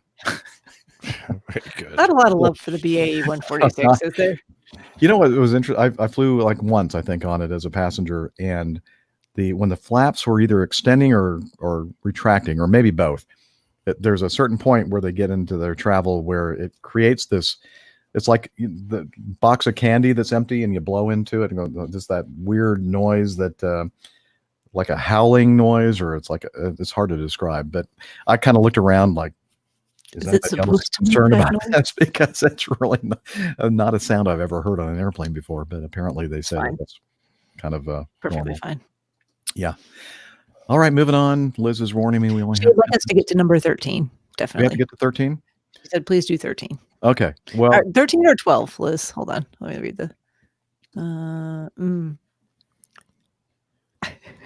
I'm not sure if she wanted us to do 13 or 12. Okay. Can you confirm, Liz? She's quickly, frantically typing it as we speak, and we're still waiting. 13. She combined the names, the number and the name. Yeah, 13. Okay. Okay. Well, let's go right to number 13 then, shall we? And this is from Luke. Hi, APG crew and listeners. Happy New Year. This is Luke from a very hot and humid Cairns, Australia. I found a very cool flight deck video I'd like to share. I found it interesting for 2 reasons. The approach, it states that it's one of the most challenging and most spectacular at a place called Paro. So the views are fantastic. But also these guys are not official airline staff or pilots. They do, however, have a very entertaining and successful travel vlog. Therefore, I was scratching my head at the fact that they were allowed inside the flight deck. Researching online, trying to find out what countries may allow this. Really didn't provide much information. So I take it this particular part of the world, the rules and regulations may not be as stringent as they are in most countries, but I'd be very interested to hear your thoughts on that. And finally, I thought I'd share a second video which takes us back in time to the 80s, where, believe it or not, here in Australia we had 3 pilots operating a glass cockpit Boeing 767. Ansett Australia was the only airline to do so. This was due to pressure from the flight engineers union. And these aircraft were operated like this for most of their lives until the late 90s, when they were at great expense converted back to a standard 2-crew layout prior to the airline's collapse in 2001. So I hope you find that interesting. Again, Happy New Year, and thanks for a great show. Bye. Yeah, I don't know. Does anybody know about the rules regarding the cockpit access in certain areas of the world that are less stringent than what we're used to in our part? Yeah, I'm pretty sure it depends on the country's threat level, and if it's low enough and don't consider terrorism to be a likely problem for them, then I suspect cockpit visits will still be allowed. Which countries, I don't know. Yeah, Paro is like one of the most demanding approach and landing airports out there, I think, if I'm not mistaken. I think I've seen some videos on that. We'll include the YouTube videos that Luke included in his feedback. The video was from Bhutan, but I didn't get to the point of like actually seeing the cockpit video. But okay, Paro is Bhutan, yeah. Yeah, now the one that we have photos in our show notes are from the 767 with the flight engineer position, and it is quite odd to see that in the 767. And I was thinking when he was explaining, why they had the flight engineer's position, I'm thinking it has to be something to do with union contracts and the flight engineers, and sure enough, that's what it is. So interesting. Do you notice the picture that most of the overhead panel had been moved over to the side panel? Yeah. That's crazy. The overhead panel hardly has anything on it. Yeah, exactly. Hardly any switches. See, we used to have this other person managing all of this. Now we just make the 2 guys do it. And what's really interesting about it is that I'm sure that they didn't take away any of the automated features of all these different systems. So I would imagine being a flight engineer on the 767 for Ansett was a pretty easy job. Yep. Job ever. Yeah. And they were allowed to have pretty long hair too, and a beard. Yeah, they certainly were. Looks of it, How is that possible? Mind you, that was an airline that was brought down by union trouble. So there you go. That's the end of that then. Those pesky unions. They are. Yeah, exactly right. All right. And I think that perhaps the one that we were really supposed to do was a very similar name. This is from Lucas, the Flying Kiwi. Sent us some audio feedback. So let's take a listen. We haven't heard from the Flying Kiwi in some time, and he has some exciting news for us. Hello, APG crew and community. It's the Flying Kiwi. How are you? Sorry I haven't been in touch lately. I've had a few things going on. Apparently there's some kind of a tropical typhoon or something going on when he was recording this. He did apologize, by the way, for the wind in the recording. He had wind? Yeah, apparently. Never mind. But sadly, not much aviation until very recently. Actually, I'm just out walking the dog after having a very sweaty time in the cockpit today, getting my BFR. So I've ticked that off. God, having to remember how to use the E6 computer again. Ugh. Anyway, so the fact that I have a BFR also means I have a medical. Hooray! So my medical came through. So I'd like to say a personal thank you to Captain Nick and Jeff for all your kind words and encouragement. I really appreciated that. It actually got me through some pretty awful times trying to get my medical back. But I have my medical and I'm all more raring to go. So I've logged quite a few flight hours this week, actually, just trying to get my feet ready for the BFR so I don't embarrass myself. Congratulations on 400. I've listened to some of the last 20. I think the last 2 or 3. I'm a bit behind because I've been doing a bit of study. I've been getting out the books for the Garmin 650 GTN, or the GTN 650, and the Aviation Integra. And why am I doing that, you ask? Well, I've decided to double down on the aviation thing a bit. So me and 2 other guys had a rush of blood to the head, and we went out and bought a Cirrus SR22 G2. So I'm now the proud owner of an SR22, which is great. A beautiful plane, a ZK for New Zealand, Lima Delta Yankee, or Lady as we call her. And she's a great plane. I think it's a 2004 Cirrus, which has got all the bells and whistles, the oxygen and the Fiki and all of the GPSs that you could swing a stick at.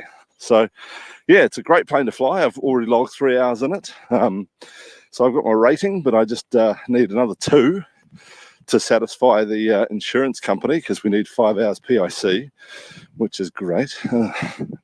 And of course that has to be done with a Cirrus certified instructor pilot, which is a bit of an ask because the nearest one is about, 2 hours away.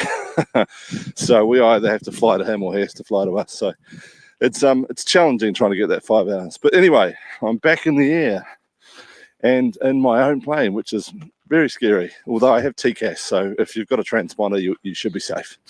Yeah, so that's the news, and I'm huffing and puffing because I've gone on a very long walk just trying to calm down from my BFR. So yeah, it's been good. I hope you guys have been well. I've been catching up a little bit on some of the stuff. I've heard the Firefly references, by the way, and Nick, touch to the nose. I'm a bit of a Firefly fan myself. I actually have a picture of me and Nathan Fillion, if you believe it. I went to I think one of the Armageddon type comedy things here in New Zealand, and he was one of the guests, and my partner at the time decided to prank me and get me a photo with the guy. So there's a photo of me and Nathan Fillion doing the thumbs up like thumbs, which you'll never see because Nathan Fillion looks wonderful and I look like a big pink smudge. So that's going to remain buried. But yeah, very nice guy, very funny. Anyway, there you go. Well, I guess that's it from me. Just to say thanks for being there and thanks for being an awesome podcast. And if you ever come down here, come on down. We've got a nice Cirrus waiting for you. So ribs for Dana, lots of IPA, and a couple of rides in a very, very fast airplane, which I've still got to get used to. Whew. Boy, oh boy. Yeah, she is quite fast. Anyway, tailwinds, keep the blue side up, and 500 feet, caps available. Cheers, bye-bye. He had a need for speed. I think we need to club together and buy Lucas a muff. Yes. Yeah, he's probably recording with his phone. He can't even hear any of that. Yeah, probably. So, anyway, so first off, let's say congratulations. Yeah, well done, Lucas. Brilliant. So pleased to hear you got your medical back. Well done, Lucas. Yeah, that was been a long road. Quite a struggle, and we're so happy to hear that. And completing your BFR and then being part owner of this wonderful airplane. Steph can probably what's it like, Steph? Cirrus.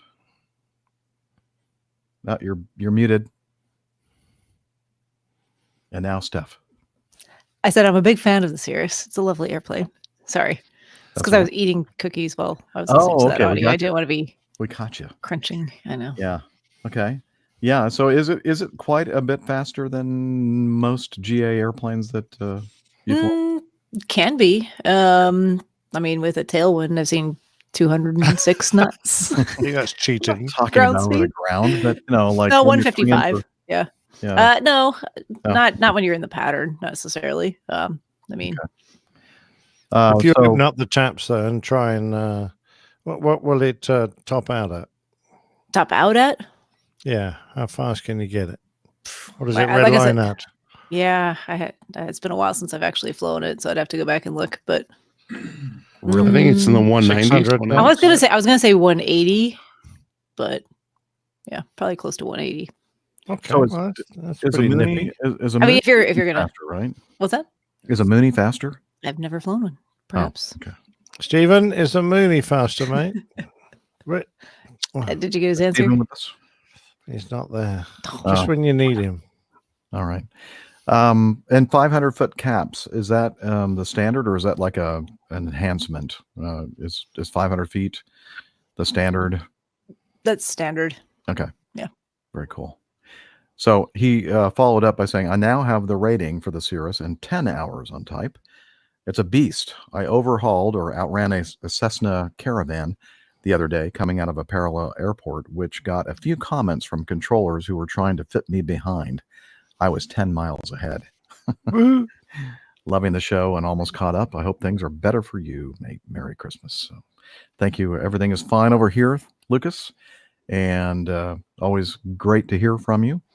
And that gets us to the point where we cannot do any more feedback for the show. Leaves us with a couple of ones that we weren't able to get for the next episode. And so for those of you who are new to the show and you want to learn more about it, and especially the best part of everything here, which is our community, please head over to the Airline Pilot Guy website, airlinepilotguy.com. And so what do we have there? We have information about the crew, the community, merchandise. We have plane tales. If you want to get even more information about Nick's wonderful plane tales, please look at that. You can also sign up or subscribe to that as a separate podcast, even if you'd like. If you want to, skip all this stuff. Let's see, what else?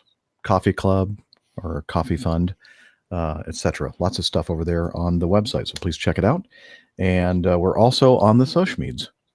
We are. Am I not muted? Good, not muted. You should head over to twitter.com and search for us using the handle at APG Crew. You can also head over to facebook.com/Airline Pilot Guy. We are all there on both of those social media platforms, and we look forward to seeing you there as well. And if you'd like to get even more involved, please check out Slack. Oh, yeah, Slack. Hang on a sec. Oh, this is embarrassing. Hey, hello. Yeah, I'll get you something in a minute. Come over here and tell us about Slack, okay? APG listeners, please join us on our Slack team. Slack is a communication, coordination, and sharing platform that works on your mobile, laptop, or browser. On Slack, we share news and ideas. We suggest episode and plain tales topics. We plan events and meetups. To get into the Slack team, please email me at slack@airlinepilotguy.com. That's SLACK Sierra Lima Alpha Charlie Kilo @airlinepilotguy.com, or send me a tweet with your preferred email address to @Hillel, and I'll send you an invitation. That's Hillel, spelled Hotel India 11 Echo 1, and see you in Slack. Okay, thanks, Hillel. Now go back and wash your hands, please. Where's the soap? It's near the sink somewhere. I think he needs to wipe his bottom first. We're not going to go into that. Thank you. Okay. Yeah, but you're right. It's kind of obvious. And let's see. Oh, I should take off this picture here and get us back to our normal view. Oh, yeah, there he is. So we also want a big shout out to our producer up in Toronto. Hey, well done, Les. Thank you very much for all the hard work, making us look and sound as professional and knowledgeable as possible, which is pretty much a small miracle every time. And also, thank you, Josh, for joining us. Hope it wasn't too strenuous an exercise on your part. No, I appreciate it and enjoyed it. Okay, excellent. And until next time, wishing all of you clear skies, unlimited visibility, and tailwinds. Take care and God bless. Cheers, y'all. Bye, everybody. Bye, yous guys. Come on, Josh. You got to You gonna let Josh say goodbye? Dana? Yeah. Well, he's over here hogging it. We'll see you guys later. Yeah, there we go. We blame Dana for that one. Yeah. Didn't share the mic. Yeah, it's my fault. My fault. All right. Did we miss anything? Did we get everything? Too late now. Yeah, I know. We can start over and try it from the beginning. was a good rehearsal. You could ask. Recorder not started. Start over. Just kidding. Yeah, I do have mine going, thankfully. Okay, let me stop. There we go. I have mine going. Man. Excellent. Well, have you eaten, Dana, or are you going to go out for a meal or what? Yeah, I think I'm going to take Josh to JENS Mexican food. Ooh, that sounds good. Ooh. You have to take Uber to get there, though. With the hotel not 2.5 mile limit. It's just where's JNL? Well, just take you 2.5 miles, and then you can. JNL. Yeah, JNL. I think. JNL, is it like downtown or something? Yeah, it's right next to a cemetery, actually. Oh, it's the dead center of town. Yeah, so eat the food, have a coronary. You don't have to go very far, but it's delicious. It's actually one of the best rated restaurants in El Paso. So, but say that again, Nick. It's the dead center of town. There you go. Very good. Terrible. You know, I heard a good one for what the A220 is being called. What's that? Oh, the cannabis. Oh yeah, I've heard that. Yes. Yeah, I just heard that this past week. I thought. Oh really? Cool. Yeah, I heard that early on. The cannabis. Very clever. Very clever. Smart. Yeah. Yeah. All right. Well, thanks everyone in the live chat for hanging with us again during this holiday season. Hope you enjoyed the break from last week. We didn't do a show last week, so maybe that'll help some of those out there to catch up. And planning on doing something next week. We're not sure when yet. We'll talk about it after we end our broadcast here. And we'll make sure you look at the calendar. That was the other thing I was going to say about the website. The calendar. It's an important part of our website. So to see what's going on out there. Oh, I should mention that if you're in the Baltimore, Washington area on the 6th, Monday the 6th, having a little meetup with Hillel and Dick and Craig at BWI/Annapolis that afternoon, early evening. So I'm just kidding. Give them all my regards, won't you? I will. Tell Dick I've almost finished his funny whiskey, and it's very nice. Oh, okay. And tell Dick I really appreciate that letter he sent me with the golf tee. Okay. It's golf tee. Is he with us right now in the chat room? Probably not. No, Okay. I haven't seen him. So he was there earlier, but okay. Disappeared. I will pass on those sentiments, everyone. If you remember him. I know you're old. What? What'd you say? Who are you people? We're your worst nightmare. Happy New Year's, everyone, in the chat room. Thanks for everything. Happy New Year. Yeah, we'll see you Happy New Year. again soon. Bye. Next year. See you next year.